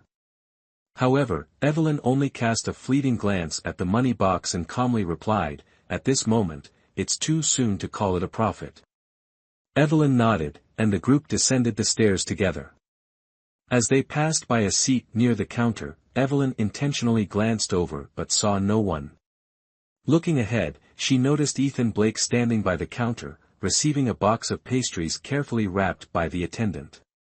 "Here's your mung bean cake, sir. Please handle it with care." "Thank you." Ethan Blake was about to take his leave when Matthew Collins, who had been observing him for a while, tentatively asked, "Young Master Blake?" Evelyn Carter glanced at Matthew Collins. Did these two know each other? Ethan Blake also looked at Matthew Collins, seemingly pondering for a moment before responding, "Indeed, I am Ethan Blake. Wishing you good health, Lord Collins." Ethan's expression remained calm, his smile warm. His gaze briefly passed over the ornate box in Matthew Collins' hands, and he remarked with a smile, "It seems Lord Collins has also found a treasure today. Congratulations." Matthew Collins' expression stiffened slightly but quickly returned to normal as he replied with a smile, "Young Master Blake, you flatter me. The day grows late. Please excuse me as I take my leave." Ethan Blake clasped his hands in farewell and turned to step out of snow amidst spring. At this time, the establishment was still bustling with guests. Even without the famed paintings, the venue remained an excellent place for casual conversations. Matthew Collins clearly realized that with so many officials present, it wasn't wise to linger and soon found an excuse to leave as well. "That man, he's quite strange." Grace Taylor muttered softly, watching Ethan Blake's departing figure, and then cautiously asked, "Princess, is there something suspicious about this young Master Blake? Every time you visit snow amidst spring, he always seems to be here." Evelyn Carter shook her head, "I've only met him twice. I can't see anything suspicious about him." "But didn't you say you were acquainted with him?" Grace Taylor asked, confused, her eyes fixed on Evelyn Carter. Evelyn withdrew her expression, her voice as soft as a whisper, "Perhaps it's time to get to know him better." Matthew Collins carefully cherished the treasure and cautiously made his way back to the mansion. However, at the next turn, someone blocked his path. Seeing the person in front of him, he was slightly taken aback, almost unable to believe it. Instinctively, he held the painting tightly to his chest. Noticing his small action, Evelyn Carter couldn't help but laugh, "Since I've already given it to you, there's no reason to take it back. Rest assured." "Your Highness." Matthew Collins glanced around, "Is there something else you need? The gentleman from earlier, does Secretary Collins know him?" Matthew Collins clenched the painting in his hand, letting out a sigh, "Does your Highness know about the pacifying force?" "The pacifying force?" Evelyn Carter was momentarily stunned. She recalled hearing her father mention it when she was younger. In Northern Vale, there was once an invincible army called the pacifying force. Its leader was a robust general in his 50s, who led 7 sons into battle, with the youngest being only 12 years old. Together, they fought on the front lines, protecting the nation and guarding the borders against foreign invaders. It was said that at its peak, the pacifying force numbered 300,000 soldiers. Their reputation alone was enough to strike fear into the hearts of the enemy. The pacifying force. Is it that pacifying force? Matthew Collins nodded, "Exactly the one your Highness is thinking of. 15 years ago, the pacifying force faced the allied armies of Dong Yuan and No Kin at the border. Victory was within reach, but a deputy commander in the ranks turned out to be a spy for No Kin, leading our forces into an enemy trap.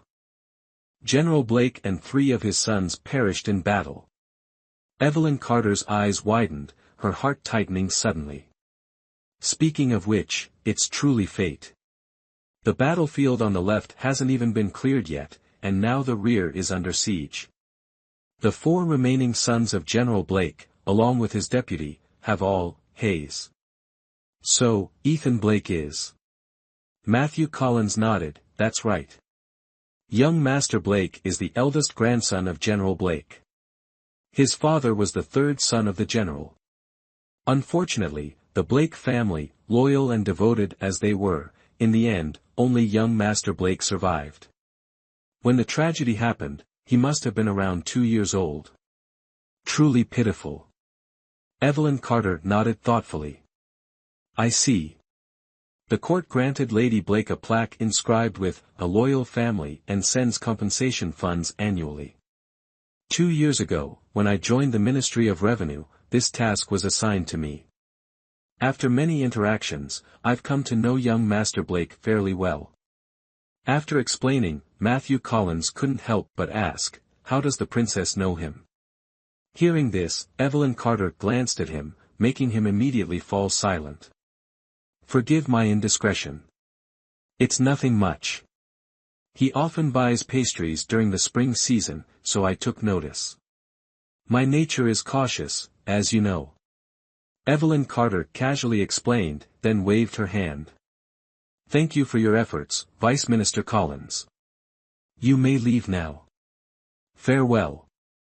After he left, Evelyn Carter stood alone for a long while. She gazed at the faint moonlight, and in an instant, the scene of Ethan Blake collecting her remains flashed in her mind. Pingway Army. Evelyn Carter etched those 3 words deeply into her heart. Chapter 14, Setting the Trap. The next day, the sky was clear, and a gentle breeze blew softly. Evelyn Carter was practicing calligraphy in her study when Lily Taylor rushed in, flustered, "Princess. His Highness, the Crown Prince, has arrived." I know. Evelyn Carter paused her writing, set the brush down, and stood up to head outside. Lily Taylor glanced at the desk and noticed 3 bold, slightly messy characters written on the spring paper, "Pingway Army." Pingway Army. Lily Taylor mumbled to herself, tilting her head, unable to figure it out. When Evelyn Carter entered the flower hall, Charles Spencer was already seated in the host's chair. "My apologies for the lack of proper reception, Your Highness," she said, beginning to bow. Before she could finish, Charles Spencer quickly stepped down to help her up, smiling as he said, "Sister, what are you doing?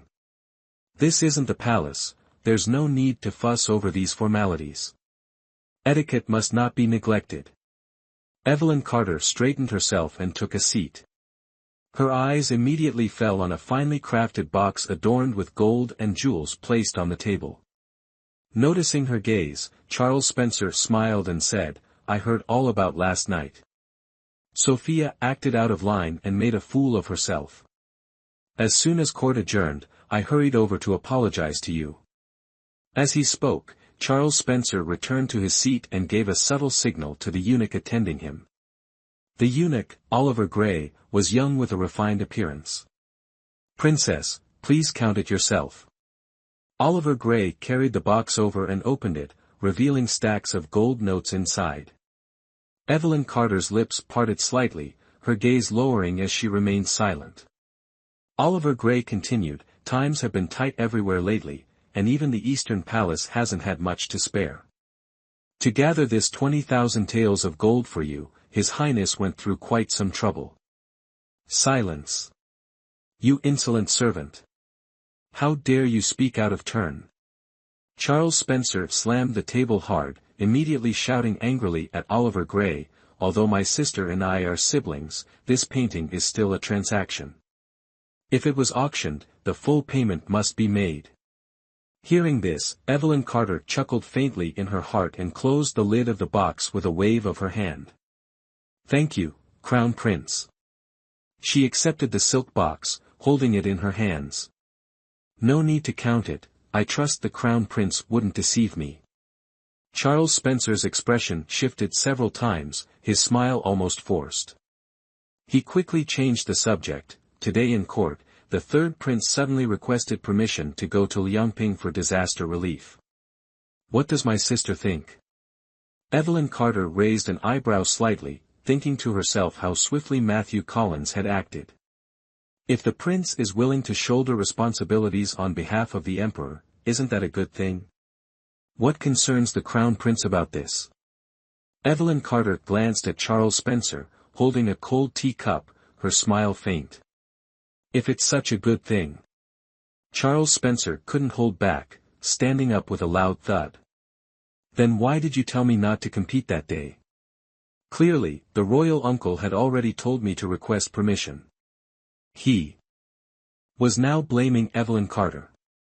Earlier in court, Prince Nathan Spencer had openly requested to go to Liangping, earning the emperor's high praise. The emperor even rewarded him with a ceremonial robe and a pearl of great value, encouraging him to work hard. For a moment, the entire court was filled with admiration for the prince. Thinking of the faces of those people and Nathan Spencer's triumphant demeanor, Charles Spencer was so furious he could flip the table. If he can do it, why can't I? Charles Spencer was both confused and filled with resentment. Frustrated, he shook his head and said, "When I return to the palace, I'll ask father to let me accompany the third prince. I must outshine him." Evelyn Carter half closed her eyes, sighed softly, and advised again, "I thought I had made it very clear to the crown prince already. This matter cannot be rushed or contested. Trust me, I wouldn't harm you." "But, sister." "Crown prince." Evelyn Carter opened her eyes, her gaze sharp. "Did His Majesty send someone to accompany the prince?" "Christopher Hayes from the Ministry of Works." "How did you know?" Charles Spencer lowered his voice. Evelyn Carter responded calmly, "Just a guess.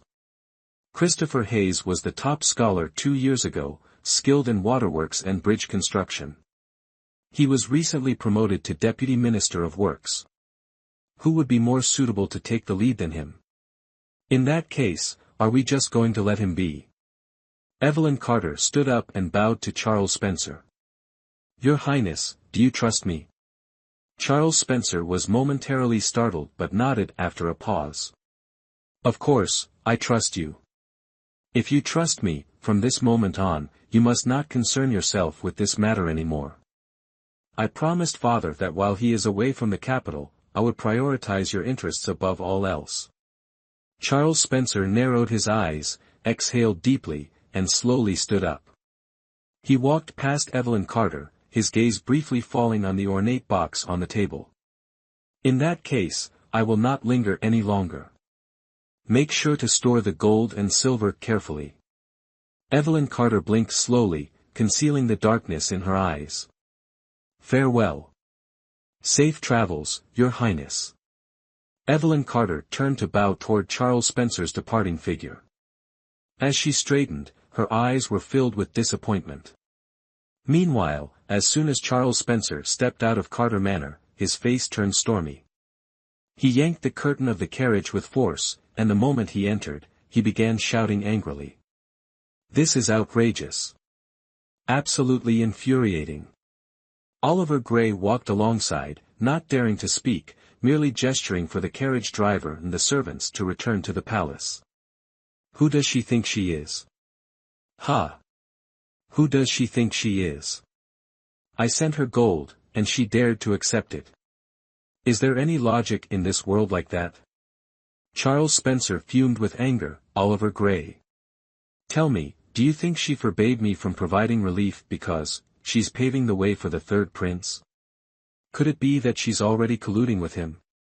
Oliver Gray bowed, chuckling softly as he advised, "Your Highness, don't think that way.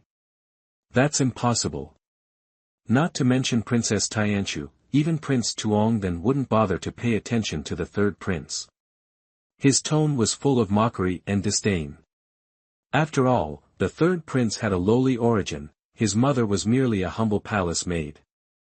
That alone was enough for those who valued noble bloodlines to ridicule him for a lifetime. Hearing this, Charles Spencer's expression shifted, a smile spreading across his face as he nodded, "True. But I still don't understand why my sister insists that I shouldn't compete with him." Oliver Gray pondered for a moment, then approached the window and spoke gently, "If the crown prince can't figure it out, then don't dwell on it. This servant believes the princess must have her reasons and would never harm you.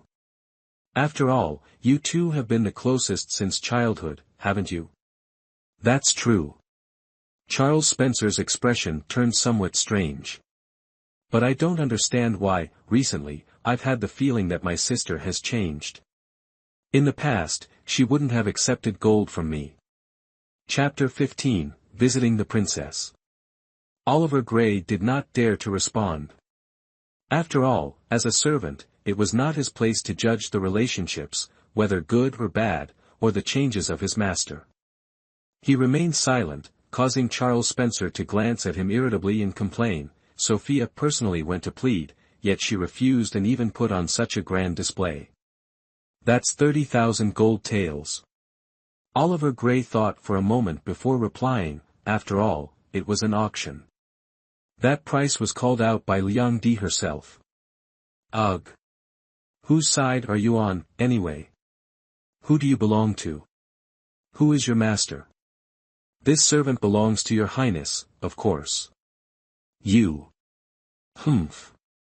Charles Spencer angrily dropped the curtain, cutting off Oliver Gray's chance to say more. As for Evelyn Carter, after confirming that the person accompanying Nathan Spencer on the relief mission was Christopher Hayes, the Minister of Works, she immediately prepared an invitation and handed it to Grace Taylor. You must deliver this in person and tell him to meet me, she instructed. Grace Taylor accepted the invitation, glanced at it briefly, and asked in confusion, I've heard that Lord Hayes is known for his arrogance. He's a principled man who despises flattery and dislikes forming close connections. If the princess does this, what if he ignores us? The ink on the rice paper smudged slightly, and Evelyn Carter frowned in displeasure. While dipping her brush in ink, she replied, everyone has weaknesses. There's no such thing as being unassailable. Understood. I'll handle it immediately, Grace Taylor responded, carefully taking the invitation before heading out. As expected, the situation turned out just as Grace Taylor had predicted. Christopher Hayes was indeed an arrogant man.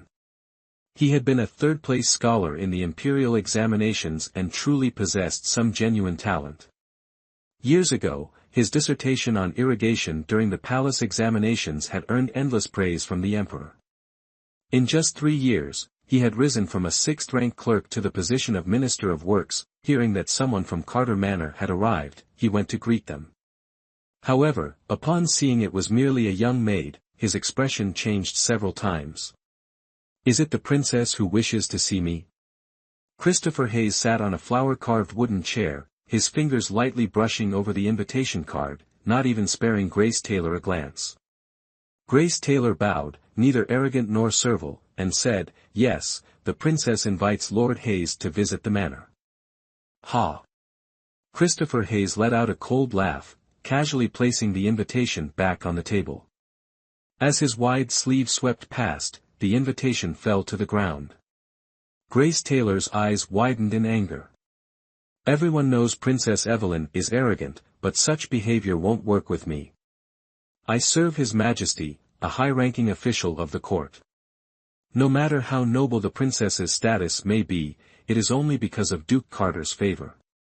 Christopher spoke with a smirk, his words carrying subtle insinuations, clearly implying that Princess Evelyn's prestige meant little to him. Grace Taylor took a deep breath, her tone growing firmer as she said, the princess's invitations are not handed out lightly. Today, you may refuse me, but in the future, if you wish to set foot in Carter Manor again, it may not be so easy. Lord Hayes, have you truly thought this through?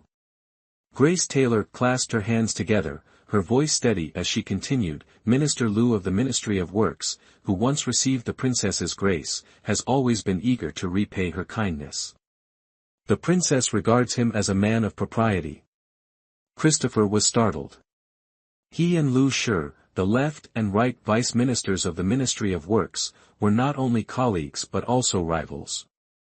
If Liu Shi managed to forge a connection with Princess Evelyn, it would indeed spell trouble for him. Noticing his expression shift, Grace Taylor calmly added, if the Lord truly has no intention, I won't press further. I shall return and report to the princess. Wait a moment. Christopher Hayes called out to her. Grace Taylor glanced at him. Christopher clasped his hands together and spoke in a deep voice, "Please, lead the way."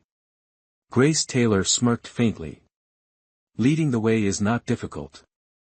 However, before we depart, I must ask Lord Hayes to pick up the invitation from Carter Manor."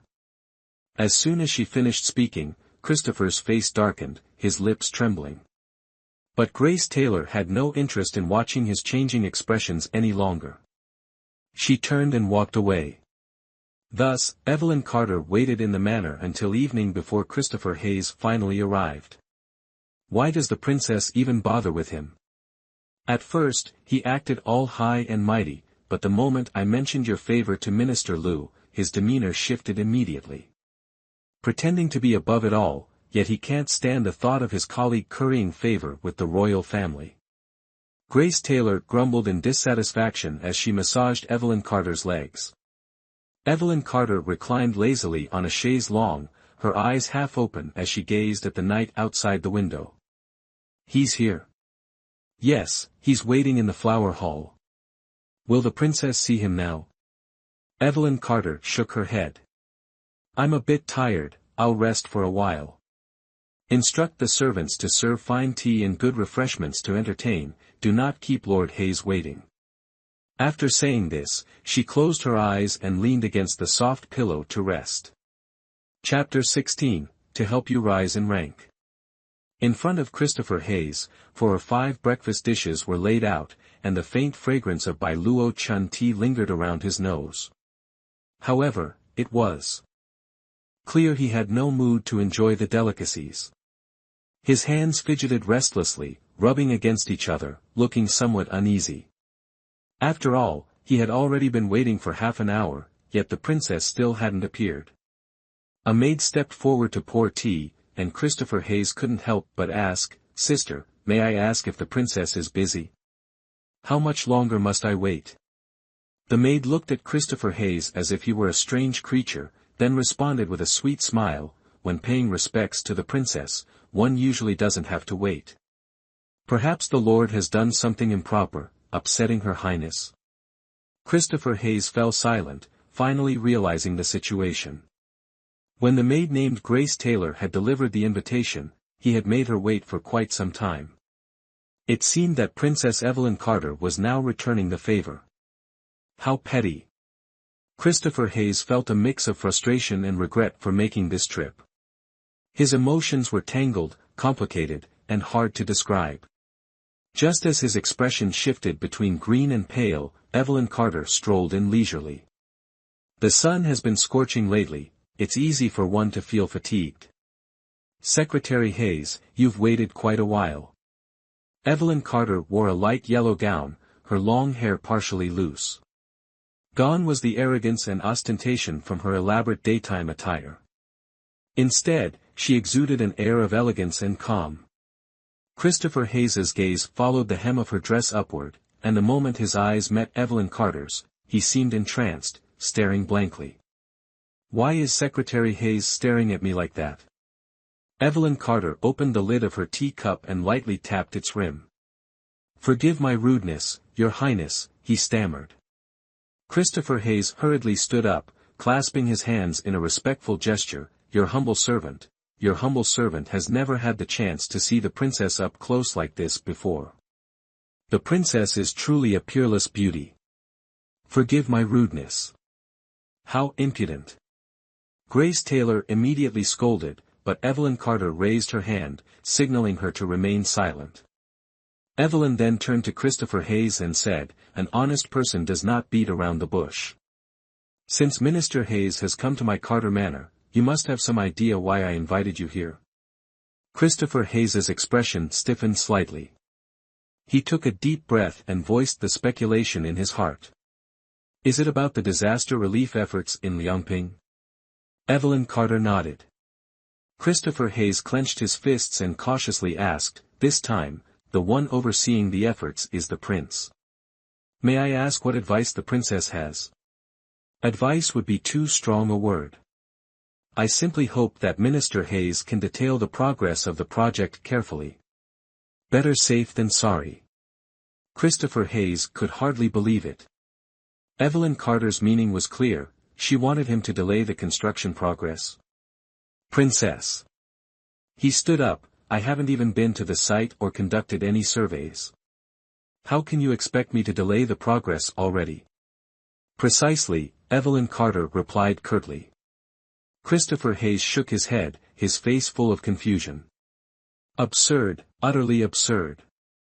I serve as an official in the imperial court, bearing the responsibilities entrusted by His Majesty, assisting the prince in disaster relief. I should be giving my all to quickly resolve the flooding and repair the major bridges. How could I possibly, without reason, heed the princess's words and... If that were truly the case, you wouldn't have waited here for me so long, Evelyn Carter interrupted, sipping from her cup of cold tea, her gaze lazily lifting toward the man standing before her. Christopher Hayes's expression shifted. Even the slightest ambition is written all over your name. Leroy Hayes, doesn't that sound much more fitting than Christopher Hayes? Christopher Hayes trembled, watching as Evelyn Carter slowly set down her teacup, stood up, and said thoughtfully, "Do as I say, and I will ensure your promotion."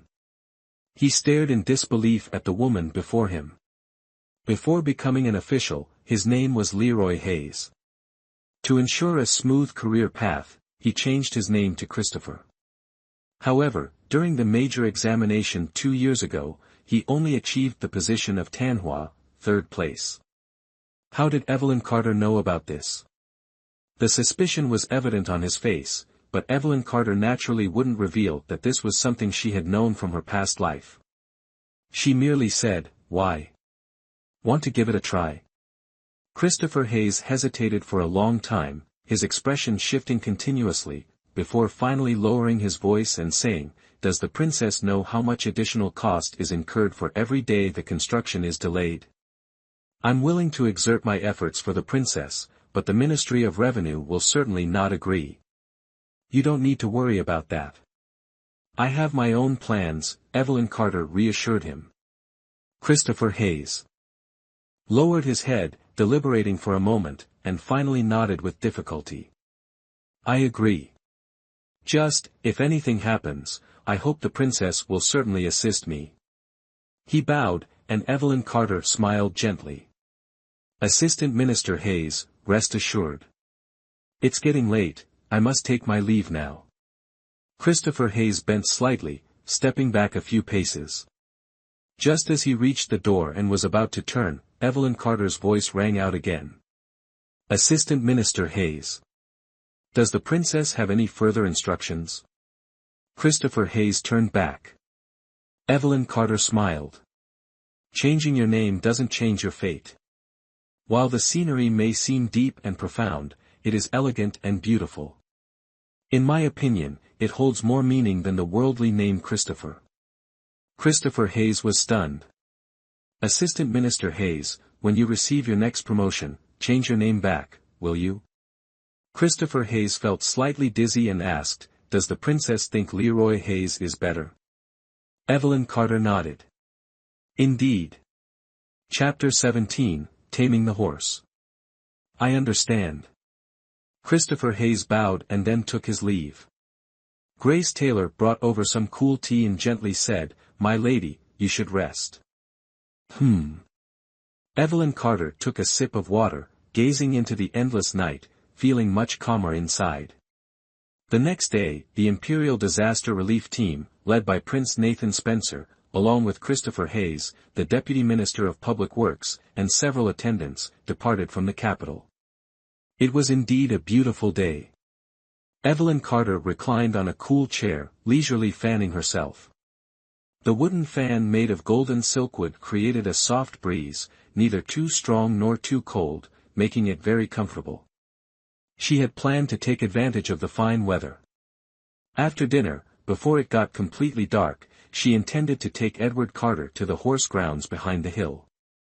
This area was private property of Carter Manor, with vast terrain resembling a small prairie. The variety of horses here was extensive, and the servants and horse trainers had long been under Richard Carter's employ. The most senior among them was once a vanguard under Richard Carter, whom Evelyn Carter addressed as Henry Barnes. "My lady, why have you decided to come here at this time?" Henry Barnes greeted her with a cheerful smile. As he spoke with Evelyn Carter, his eyes glanced at Edward Carter, whose honest face carried a hint of frailty. Quickly supporting Edward Carter, he smiled kindly, "The young master is here too. Henry Barnes has just tamed a galloping charger. Would you like to try it out?" "A galloping charger. Amazing. I want to try it." Edward Carter's eyes lit up, clapping his hands excitedly, his face brimming with enthusiasm. Evelyn Carter, however, dismissed the idea. Galloping chargers are too temperamental. Even if it's recently tamed, its wild nature hasn't completely subsided. You should wait a while longer before riding it. "But sister." Edward Carter pouted, his eyes welling up as if he might cry. Evelyn Carter glared at him, pretending to be stern. "I said no, and that's final." Henry Barnes pressed his lips together, looking slightly awkward as he stood nearby. Noticing his uneasy expression, Evelyn Carter smiled and said, "If it's something Henry Barnes personally tamed, then I'd like to give it a try myself." Hearing this, Henry Barnes's eyes lit up. Clasping his hands together, he replied, "Yes, my lady. I'll bring the horse over immediately." This galloping charger is essentially a Hu horse, known for its fierce and wild temperament. Legend has it that it is one of the 8 stallions of King Mu of Zhou. A skilled rider can make it gallop as if its hooves never touched the ground, soaring straight into the clouds. Its coat is blood red, sleek, and glossy, with eyes brimming with wildness and killing intent. Even restrained by saddle and reins, it raises its head and neighs thunderously, exuding an unmatched aura of dominance. Henry Barnes led it forward, but it snorted angrily through its nostrils, glaring fiercely at Evelyn Carter, its hooves restlessly stomping the ground. "Sister, I'm scared." Edward Carter, who moments ago had been eager to try, now hid behind Evelyn Carter, trembling. Evelyn, however, raised her eyebrows, her tone unable to conceal her excitement. "I like it." She reached out to take the reins from Henry Barnes, her long legs stepping forward. In a swift motion, her dress fluttered as she agilely mounted the horse. "Nay!" The horse roared furiously, rearing on its hind legs, nearly standing upright, its body trembling as it tried to throw Evelyn off. Henry Barnes panicked, quickly pulling out a horse-training whip and shouting loudly, "You beast! Sister!" Edward Carter cried in fright, clutching Grace Taylor's arm tightly and pinching her twice, screaming, "Ah! Don't let my sister fall. Ah! Stop pinching me." Grace Taylor yelped in pain, her eyes wide as she joined in the commotion. Their cries echoed across the training field. Evelyn Carter leaned back, her feet leaving the stirrups. Twisting her body, she delivered a swift kick to the horse's back while gripping the reins tightly. At the same time, she spun around and stomped forcefully on the horse's neck, pressing it down. With a loud thud, the horse roared in fury. Just as it prepared to rear again, Evelyn Carter drew the 9-section whip from her waist. With a sharp snap, she wrapped it around the horse, coldly warning, "You fool, do you want to die?" In no time, the wild horse gradually calmed down. Henry Barnes let out a sigh of relief and said apologetically, "This old servant's skills are lacking. I almost let this beast harm the princess. A wild horse that isn't wild wouldn't be any fun." "Don't blame yourself, Henry Barnes," Evelyn Carter said, sitting confidently atop the horse. She slowly retracted her whip and reassured Henry Barnes. "I'll ride a couple of laps. Please take care of Edward in the meantime." "Yes, this old servant will find a gentler horse for the young master," Henry Barnes replied. With that, Henry Barnes and Grace Taylor led Edward Carter away in another direction. As the sun set, the grass on the training field appeared even greener under the twilight glow. The shadow of the rider on horseback stretched long across the ground. Evelyn Carter, holding the whip in one hand and the reins in the other, softly clicked her tongue, "What name would suit you best?" The horse neighed softly and shook its head, not in wild defiance this time, but almost as if it were acting coy. Wild horses admire strength, they are hard to tame, but once tamed, they are utterly loyal and devoted. Evelyn Carter chuckled, raising her gaze to the horizon bathed in the golden sunset. She murmured to herself, then let's call you New Dawn. Hiya. Evelyn Carter spurred her horse, and New Dawn immediately galloped forward, kicking up clouds of golden sand. It had been a long time since she felt this free. Both the Duke and the Crown Prince were seasoned warriors, and Evelyn Carter, having grown up amidst such company, had honed her own skills. Her abilities in martial arts, horseback riding, and archery were nothing to scoff at. Whenever her mood soured, a few laps on horseback, sweating it out, would wash away her worries. New Dawn, too, seemed to have never met a rider so in sync with it. The horse enthusiastically carried Evelyn Carter forward, the pair bursting out from behind the paddock fence. The wind howled past her ears, and the shadows of trees danced in the moonlight. The faster they went, the more exhilarated Evelyn Carter felt, as though she could charge straight to the mountain summit. Whoa! After passing a small bamboo grove, Evelyn Carter's attention was drawn to a gravestone standing solemnly amidst the undergrowth on the path leading to the peak. She pulled the reins, and the horse neighed a few times before coming to a halt. The moon had risen high, its gentle light illuminating the area, but the words on the gravestone remained unclear. Frowning slightly, Evelyn Carter dismounted. Why is there a gravestone here? She murmured to herself as she cautiously approached. The gravestone appeared weathered, its edges chipped, suggesting it had been there for many years. Engraved on it were a few large words, "Grave of the Nameless." Evelyn Carter couldn't help but feel startled. She glanced around, confirming that there were no other graves in the forest, just this solitary marker. Who had placed it here? This was within the boundaries of Carter Manor, a place inaccessible to outsiders. Even the staff at the stables rarely ventured here unless necessary. What was going on? Questions flooded Evelyn Carter's mind. Just as she was about to reach out and touch the gravestone, the sound of approaching hoofbeats suddenly broke the silence behind her. Your Grace! Evelyn Carter turned her head back. Henry Barnes was urging his horse to catch up, shouting loudly, "Why are you running so fast? The young master says he's hungry and wants to go back. Hurry and check on him." "All right. I'll be there right away," Evelyn Carter replied, then mounted her horse again. But as the horse started moving, she couldn't help but glance back at the gravestone. Under the cold moonlight, it lay hidden in a shadowy bamboo forest, the forest itself situated beneath a perilous mountain peak. Only the gravestone was visible, no sign of the grave. What on earth could this mean?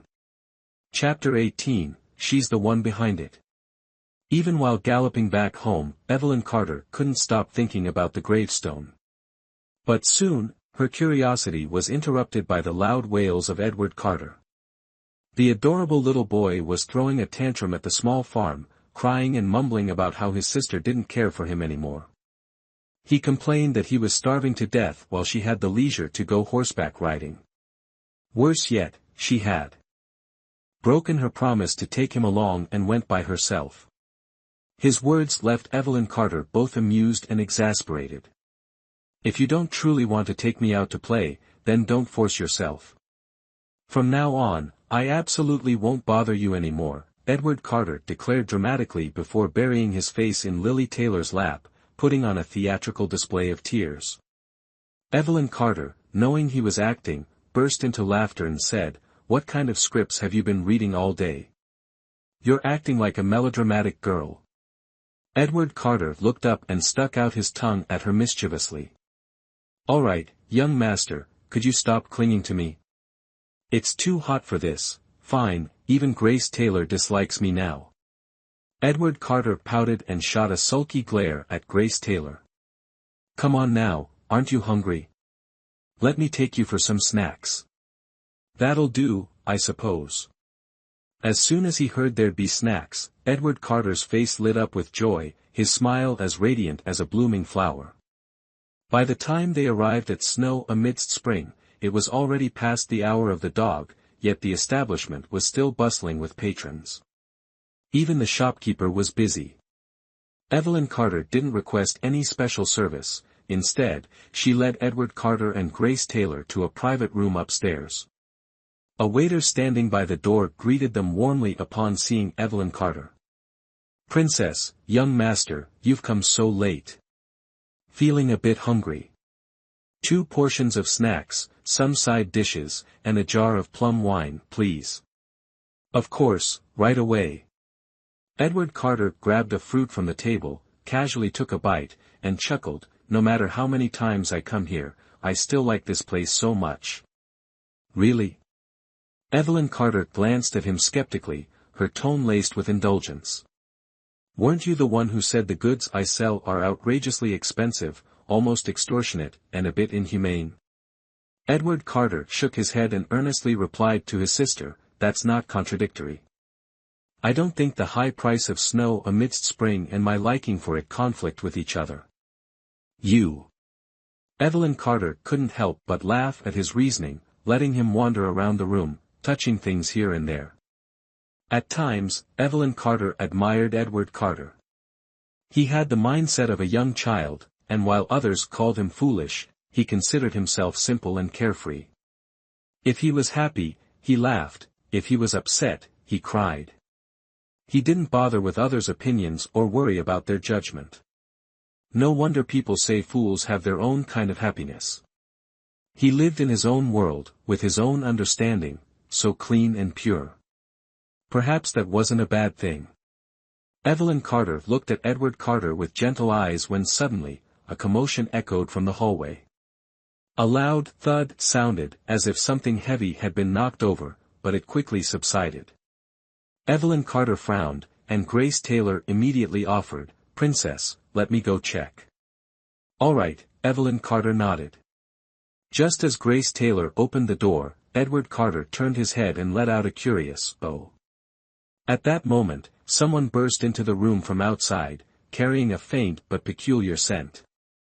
If not for the force of his movement stirring the air, the scent might have gone unnoticed.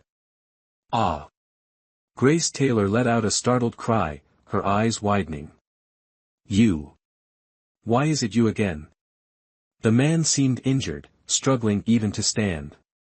He leaned on Grace Taylor for support, turned, and slumped against the wall, panting heavily.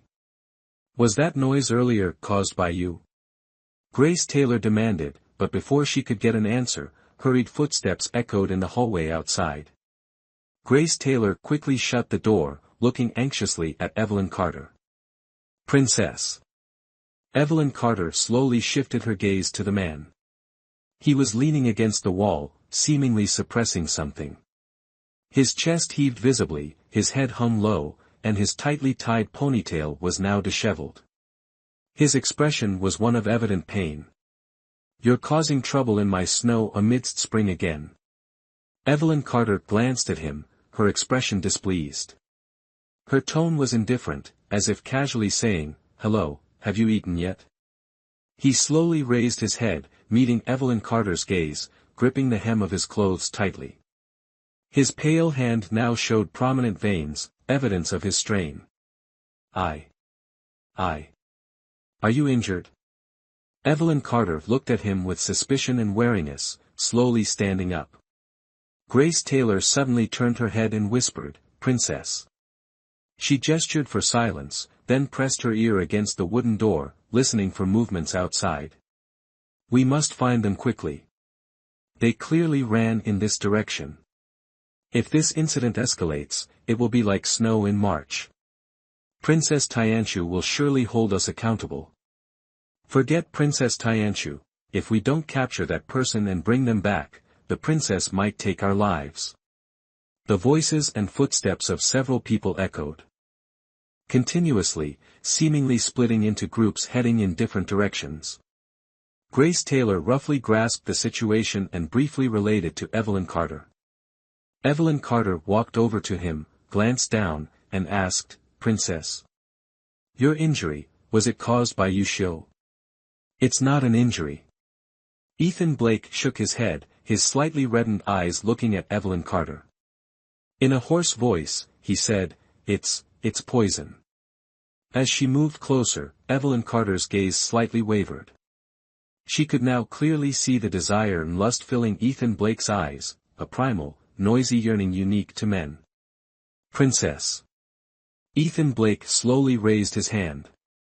Evelyn Carter momentarily froze, forgetting to react, as her arm was gripped tightly by him. "You dare! What are you trying to do?" Grace Taylor shouted loudly, and Edward Carter rushed forward, grabbing fruit from the table and throwing it at Ethan Blake. You. Let go of my sister at once." But Ethan Blake seemed oblivious to their voices. He only clung to Evelyn Carter, desperately pleading, "Princess, please save me." Evelyn Carter let out a sigh, raising her chin slightly as she looked down at Ethan Blake. The atmosphere in the room was tense, and the noises outside grew closer. Grace Taylor's body trembled as the door was suddenly struck. Then, Diana Spencer's voice could be heard. "Sister. Open the door. I am here to find someone." "Looking for someone?" Evelyn Carter narrowed her eyes, scrutinizing Ethan Blake. Ethan Blake, however, held on to her tightly, refusing to let go. He even pulled her, causing Evelyn Carter to stumble, nearly colliding with his shoulder. You used a trick." Ethan Blake panted, his words broken and uneven. "Sister." Diana Spencer's voice outside the door revealed her impatience. Grace Taylor, looking uneasy, asked, "Your Highness, what should we do now? Should we open the door?" Edward Carter stood dumbfounded, glancing between Evelyn Carter and Ethan Blake. Evelyn Carter lazily cast a glance at Ethan Blake. Compared to his disheveled state, Evelyn Carter exuded an air of calm detachment, as if the tense situation before her was of no consequence. "Who are you looking for, barging into my room like this?" she asked in a composed tone. Diana Spencer was momentarily startled but responded after a brief pause, "Sister, do you intend to speak to me through a closed door like this? I asked you, who are you looking for, barging into my room?" Evelyn Carter's voice grew heavier, and she subtly signaled to Edward Carter with a glance. Edward tilted his head in confusion as Evelyn surveyed the fish tank, flower pots, and clothing rack in the room. Suddenly, Edward seemed to catch on, giving a quick "oh" and nodding vigorously. Diana Spencer, losing patience, replied, "I was dining in my room when a man tried to act improperly. Since this is your establishment, sister, I don't wish to make a big scene. I just want to find that man, so open the door." Upon hearing this, Evelyn Carter raised an eyebrow at Ethan Blake. Ethan shook his head vehemently. "It wasn't me, it was her who acted improperly." Evelyn Carter placed her hand on the back of Ethan Blake's hand, prying it off her arm. "Let go of me. Don't stop me from opening the door." "Your Highness." Ethan Blake looked at her in disbelief. Evelyn Carter slowly said each word, "What makes you think that just because I helped you once, I would definitely help you countless times?" Chapter 19, Heavenly Beauty, Worthy of You. Ethan Blake clutched his chest, leaning against the wall, his face twisted in pain as he slowly slid down. Evelyn Carter glanced at him and signaled Grace Taylor to step aside. "Don't rush, I'll open the door right away." Evelyn Carter took a deep breath and called out toward the door, "But my room is quite messy, so please don't mind it, Princess." "It's fine, just open the door. I'm only concerned about your safety. If that thief isn't in your room, you'll feel more at ease." Evelyn Carter's hand slowly reached for the latch. Ethan Blake widened his eyes, leaning against the wall, his pained expression fixed on her hand. Her fair hand gradually slid the latch open. She turned her head to look at Edward Carter, who nodded with a mischievous grin.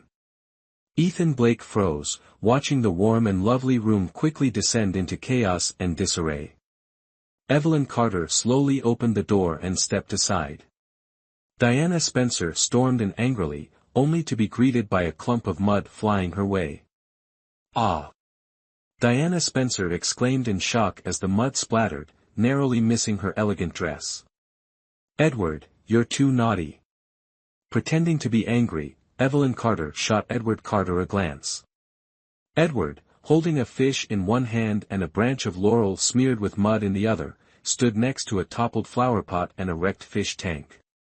The room was a mess, with fruits and snacks scattered everywhere, and his clothes were equally filthy. You show, sister, you're here. I couldn't see clearly, I thought it was the shopkeeper playing hide-and-seek with me. Edward Carter grinned widely.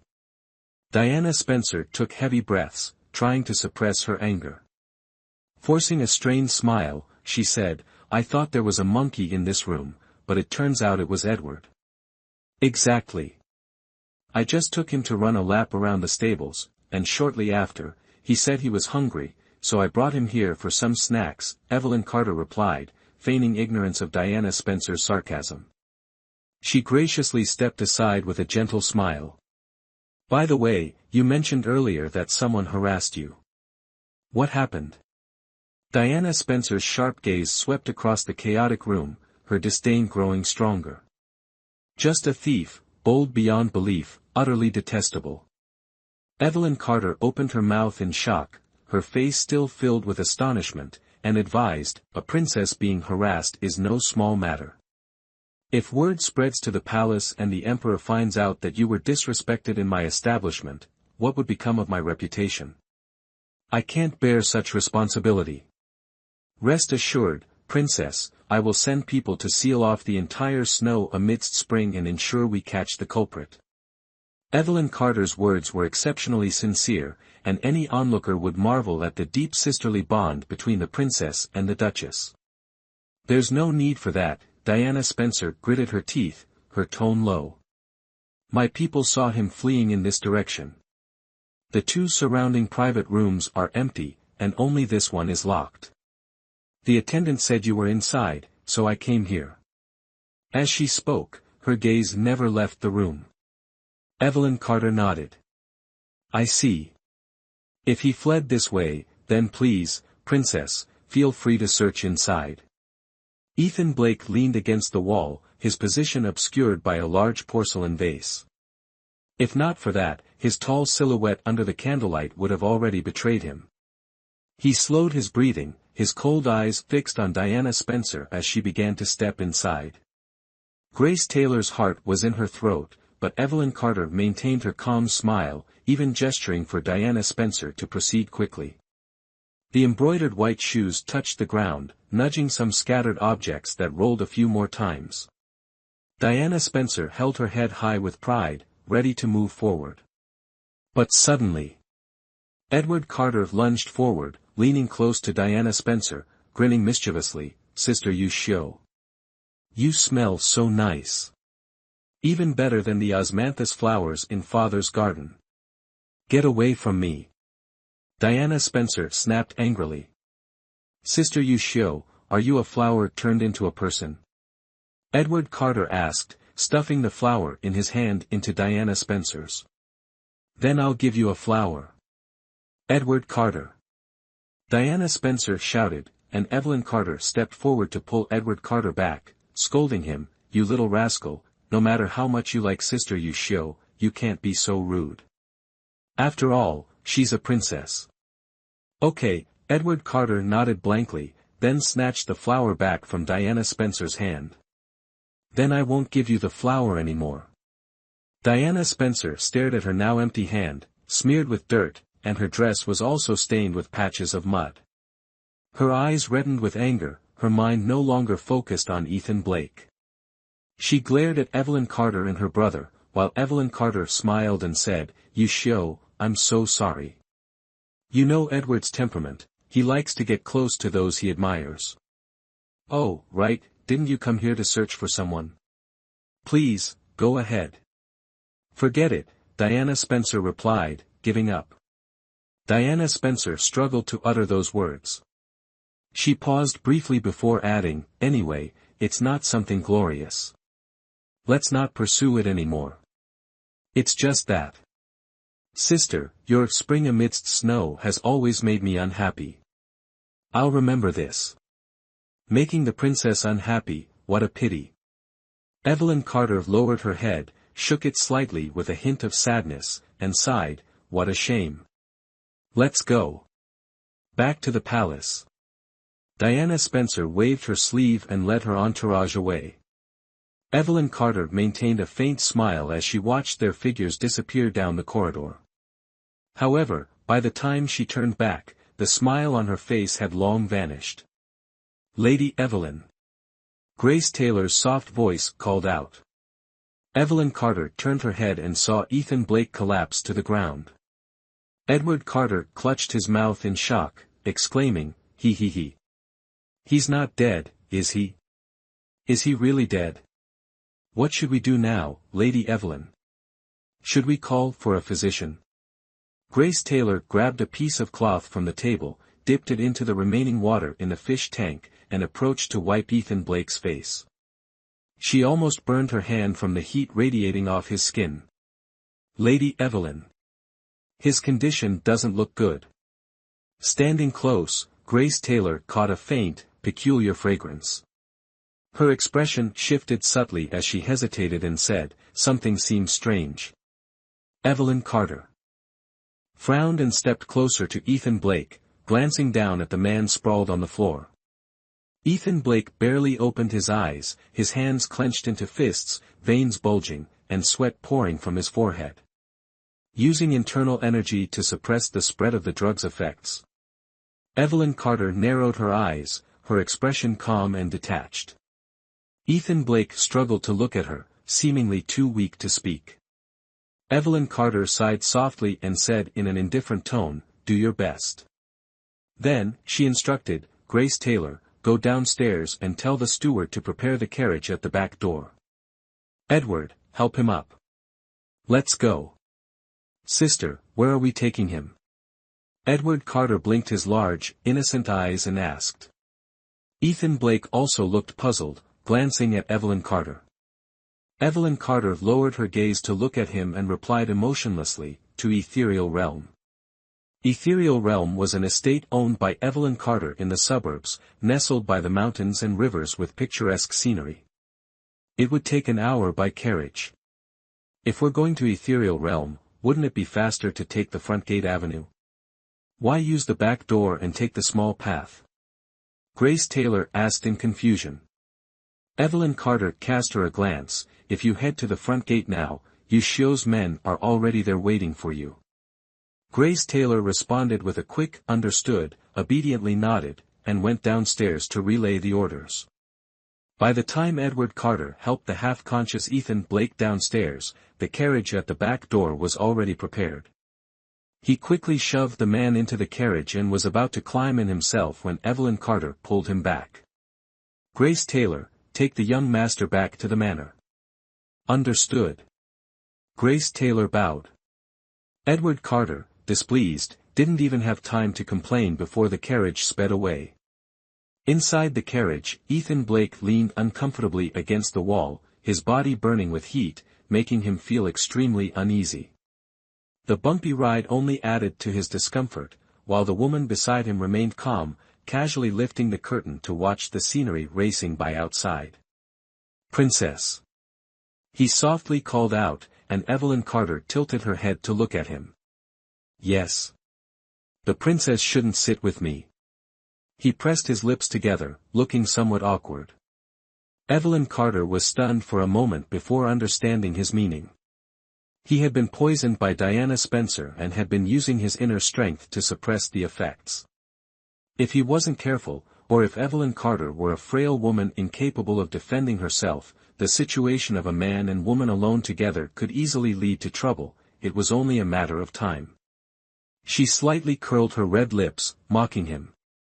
Only now do you realize you shouldn't sit with me? If you're afraid of causing me trouble, then stop stirring up problems at snow amidst spring again and again. I didn't intend to cause the princess more trouble. I fell into her trap. Ethan Blake panted a few times, his posture leaning back as his restless movements made him appear as though possessed. Evelyn Carter withdrew her gaze, speaking indifferently, save your energy, don't say anything further. Once we reach the ethereal realm, you'll be saved. Ethan Blake looked at her with a complicated expression, confusion evident in his eyes. Evelyn Carter kindly explained, I've kept a few women there, they're all stunningly beautiful and would be a perfect match for you. Chapter 20, Could it be you want the princess? Ethan Blake's thin lips trembled, and his face, flushed red, suddenly turned pale. He seemed gravely offended, so agitated he lost control, his voice trembling as he exclaimed, ridiculous. Evelyn Carter looked at him expressionlessly, her tone calm. I don't like repeating myself. Save your strength and stop spouting nonsense. Ethereal Realm is truly a wonderful place. The courtyard is beautifully constructed, with towering pavilions, and below are rocky mountains and lush greenery. The surface of the lake shimmered with sparkling water, and under the soft moonlight, it appeared even more vivid and lively. The coachman helped Ethan Blake through the main door. The butler, stationed at the entrance, immediately stepped forward. Observing Ethan Blake's condition, he cautiously inquired, Your Grace, who might this be? Evelyn Carter cast a meaningful glance at the coachman, signaling him. The coachman and the butler then supported Ethan inside the house. Find a woman for him, Evelyn Carter lazily instructed before lifting her skirt slightly and heading toward another room. Understood. The butler refrained from asking further questions. After making the necessary arrangements, he sent a young lady over. Your Grace.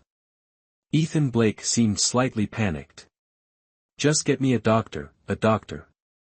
Evelyn Carter frowned. The palace's secret remedies, ordinary doctors cannot treat this. These aphrodisiacs from the royal palace were crafted either to please the emperor or for concubines to enhance their allure, making it impossible for the emperor to resist them. Such effects weren't easily neutralized. In this ethereal realm, there were women of extraordinary beauty, Evelyn Carter's weapons and tools. These women were as ethereal as celestial beings yet as seductive as enchantresses. They knew how to use their beauty to obtain whatever they desired from men. That was why Evelyn Carter chose to bring Ethan Blake here. The moment Ethan Blake entered the room, the faint fragrance lingering in the air began to sap his strength. The windows were open, and the cool breeze rustled the tasseled curtains, creating a soft chiming sound. Ethan Blake shook his head, but he could no longer resist the scorching heat that was gradually consuming him. Then, a delicate figure in light green attire gracefully approached. Leaning against the low couch, she softly said, Young master, I've been sent by her grace to serve you. The beauty loosened her robe, allowing the silk sleeve to slide down, revealing an arm as white as lotus roots. Slowly, she extended her hand toward Ethan Blake, touching his waist. Get out, stay away. Ethan Blake's blood surged to his head, leaving him dizzy, but he still mustered the strength to push the woman's hand away. The beauty staggered back a few steps, while Ethan Blake propped himself up with his hands and sat upright. He glared at the woman in front of him, as if facing some demonic Yama, and angrily shouted, Get out. Don't touch me. You're truly a peculiar man. The beauty covered her mouth, laughing alluringly. She gracefully stepped forward again, leaning softly against Ethan Blake, trying to console him, You're clearly in such discomfort, yet you won't let me touch you. Then why did the princess send you here? As she spoke, her fingers hooked onto Ethan Blake's belt, her laughter ringing with mischief. Could it be that you want the princess herself to come and cure you? Her words were both teasing and audacious. Ethan Blake, enraged, raised his hand and shoved her away forcefully. Hearing the commotion inside, the maid standing guard outside sensed trouble and quickly ran off to report. Evelyn Carter was feeding fish under the moonlight. The colorful koi in the pond, cherished like treasures, were creatures that many would spend a fortune to acquire. Yet here, weren't they fighting over mere food pellets, casting aside any semblance of grace or nobility? Evelyn Carter maintained a calm expression, her ears twitching slightly. Just as she shifted her steps, she saw a maid rushing toward her in a panic. Princess! Something's wrong. What is it? That young master, he seems to be causing trouble. The maid, out of breath, pointed toward the room. Evelyn Carter frowned slightly and said softly, "What kind of trouble? Is he dissatisfied with the thin silk?" She appeared puzzled. Then what does he want? A celestial fairy, perhaps? The maid shook her head vigorously. "I don't know, my lady, but you should go and see for yourself." Evelyn Carter's delicate brows furrowed even tighter. With a loud crash, a vase was flung far away, shattering against the wall before falling to the ground in countless tiny shards. "Doctor! Get me a doctor now." Ethan Blake leaned against the table, his long hair disheveled, his bloodshot eyes glaring at the person in front of him. Isabella White, now clad only in an undergarment, smiled and said, "This servant is the best doctor to cure you." Ethan Blake bit his lower lip until it bled. Seeing Isabella White attempting to approach him again, he kicked the stool in front of him with all his strength. Startled, Isabella White quickly retreated, but Ethan Blake's kick was so forceful that it was about to land squarely on her delicate, flower-like face. Suddenly, the door behind was kicked open, and a long whip lashed past Isabella White's eyes. A strong gust of wind slapped her face. Crack! The chair split in half, scattering pieces across the floor. Evelyn Carter, her face dark with anger, stood there, surveying the mess in the room caused by Ethan Blake. "Your Grace," Isabella White quickly knelt to pay her respects. This servant failed to serve the young master properly. Evelyn Carter raised her hand, cutting her off, and ordered, "Leave." "Yes." Isabella White picked up the silk robe from the floor and hurriedly left the room. Ethan Blake leaned on the table, glaring furiously at Evelyn Carter. She retracted her whip as she approached him. "I've told you before. Helping you once doesn't mean I'll help you countless times. Moreover, since you came to me for help, you must follow my rules. What are you trying to do, wrecking my house like this?" Ethan Blake gritted his teeth, his voice hoarse as he said, "I need a doctor." Tisk. Evelyn Carter clicked her tongue, puzzled. "Clearly, just one woman could solve this problem, yet you're making such a fuss. Do you expect me to find a doctor for you in the dead of night?" Ethan Blake took a sharp breath, his gaze complicated as he looked at Evelyn Carter. It seemed, this lofty and cold Princess Tianchu before him was her true self, far different from the gentle impression she'd left during their fleeting, chance meeting in the past. He slowly straightened up and said, "In that case, I won't impose further. I've disturbed you enough. My apologies, Your Grace." With that, he suppressed the pain in his chest and walked toward the door.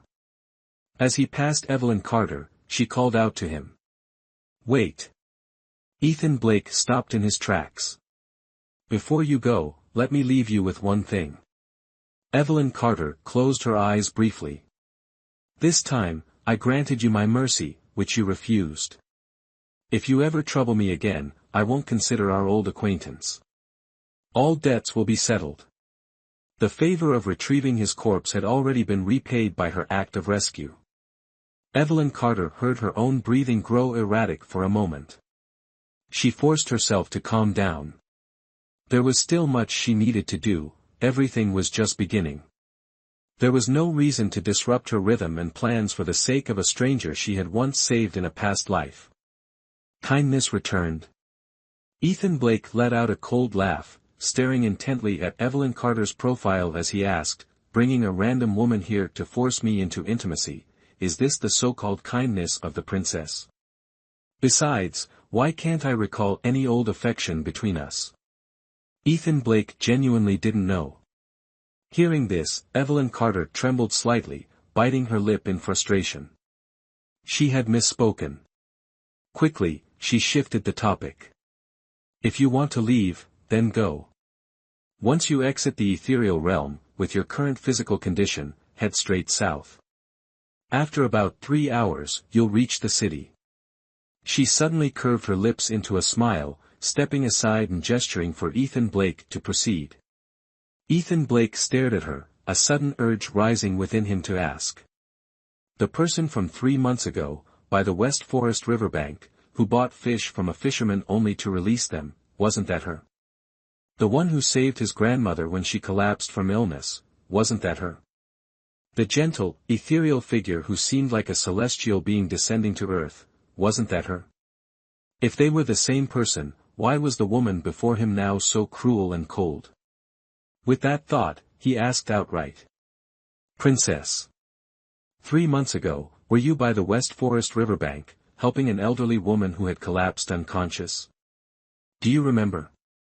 Evelyn Carter pretended to think seriously for a moment before suddenly exclaiming, "Oh, now I remember. That did happen. You even released a basket of fish." Had Evelyn Carter glanced at him at that moment, she would have seen Ethan Blake's gaze filled with an indescribable mix of admiration and infatuation. Do you want to know why? Evelyn Carter's lips curled slightly, her eyes exuding a detached arrogance. That old woman was lying there, blocking my path. I saved her on a whim. She was endlessly grateful, and I enjoy watching people shed tears of gratitude for me. She laughed wildly and recklessly, radiant like a flower blooming amidst thorns. As for buying fish to release them, I just enjoy watching the chaos as they fight each other for scraps of food. You enjoy? Ethan Blake stared at Evelyn Carter in disbelief, murmuring, just because you enjoy it, you disregard the feelings of others? Like bringing me here, saving people in your own way, and then sending other women to my bed because you feel like it? Exactly. Evelyn Carter nodded, raising an eyebrow with a faint smile as she looked back at Ethan Blake. Do you have a problem with that? Ethan Blake's gaze shifted, as if the long-suppressed fury and wildness suddenly broke free from their chains, refusing to be contained any longer. He stared intently at Evelyn Carter's delicate, peach blossom-like face, thinking to himself that he must be mad, completely mad already. He reached out, pulling her close in front of him. Evelyn Carter staggered, abruptly yanked right into Ethan Blake's line of sight. She froze in shock. Before she could even react, Ethan Blake gripped her shoulders tightly with both hands, leaned in, and fiercely kissed her. Chapter 21, What's the Purpose? His kiss carried an air of aggression and domination, completely at odds with his scholarly and handsome appearance. Evelyn Carter, momentarily lost in the haze of the kiss, suddenly regained her senses. She quickly raised her hand, intending to strike Ethan Blake on the shoulder. However, before her hand could touch him, Ethan Blake firmly grasped her wrist and simultaneously released her lips. His eyes resembled a shattered galaxy, shimmering with waves of light. He was already incredibly good-looking, but as he leaned closer to Evelyn Carter, the proximity between them and the way his piercing gaze locked onto hers sent a shiver down her spine. She glared at Ethan Blake, gritting her teeth as she spat out, "You're too much." His heavy, restrained breaths brushed against her face. Ethan Blake wrapped an arm around her waist and silenced her once more with another kiss. Evelyn Carter stumbled backward under his force, the curtains near the bed swayed as she was pushed onto the mattress. Only then did Ethan Blake speak, his voice low and deliberate. "It's not too much, it's because I like you." Evelyn Carter froze for a moment, then immediately kicked Ethan Blake in the shin. Taking advantage of his momentary pain, she stood up and delivered a swift palm strike, forcing him several steps back. Ethan Blake bent over, struggling to regain his balance. Suddenly, a gust of wind stirred above him. Alarmed, he quickly reached out and firmly caught Evelyn Carter's whip mid-air. Ugh, the 9-section whip was incredibly powerful, and with Evelyn Carter putting all her strength into it, Ethan Blake's palm grew numb, soon beginning to bleed. On the opposite side, Evelyn Carter's eyes burned red with fury. She gripped the whip handle tightly and shouted angrily, "Ethan Blake, do you have a death wish?" Ethan Blake exerted even more force than her, pulling the whip sharply with the intent of dragging her into his arms. Evelyn Carter's body was forced forward, but she swiftly adjusted her stance. With a sharp crack, the whip lashed against Ethan Blake's chest, forcing him to stagger backward, while Evelyn Carter charged forward. It was then that he realized Princess Evelyn was far from just a beautiful woman. Her martial skills were exceptional. Even if he weren't under the influence of the drug limiting his strength, it would still be difficult to say whether he could defeat her in a fair fight. A fierce gust of palm wind surged toward him. Ethan Blake raised his arm to block, but Evelyn Carter countered by aiming her elbow directly at his chest. Just as the blow was about to land, Ethan Blake managed to intercept it with his fist. Evelyn Carter abruptly raised her head, lifting her knee to strike at the point where their fists met, forcing both of them to separate. "Take this back." Ethan Blake flung the 9-section whip into the air, and Evelyn Carter reached out to catch it. Seizing the brief opening, Ethan Blake retreated toward the door. Just as he was about to speak, Evelyn Carter lashed out with the whip, the sound slicing through the air. Her enchanting, water-like eyes glared at him, momentarily stunning Ethan Blake. In the next instant, the sharp 9-section whip coiled tightly around his neck. Ugh! Ethan Blake's face turned red as he gripped the whip tightly with his hands. Evelyn Carter's voice was cold. "Your head isn't clear. Let me help you sober up."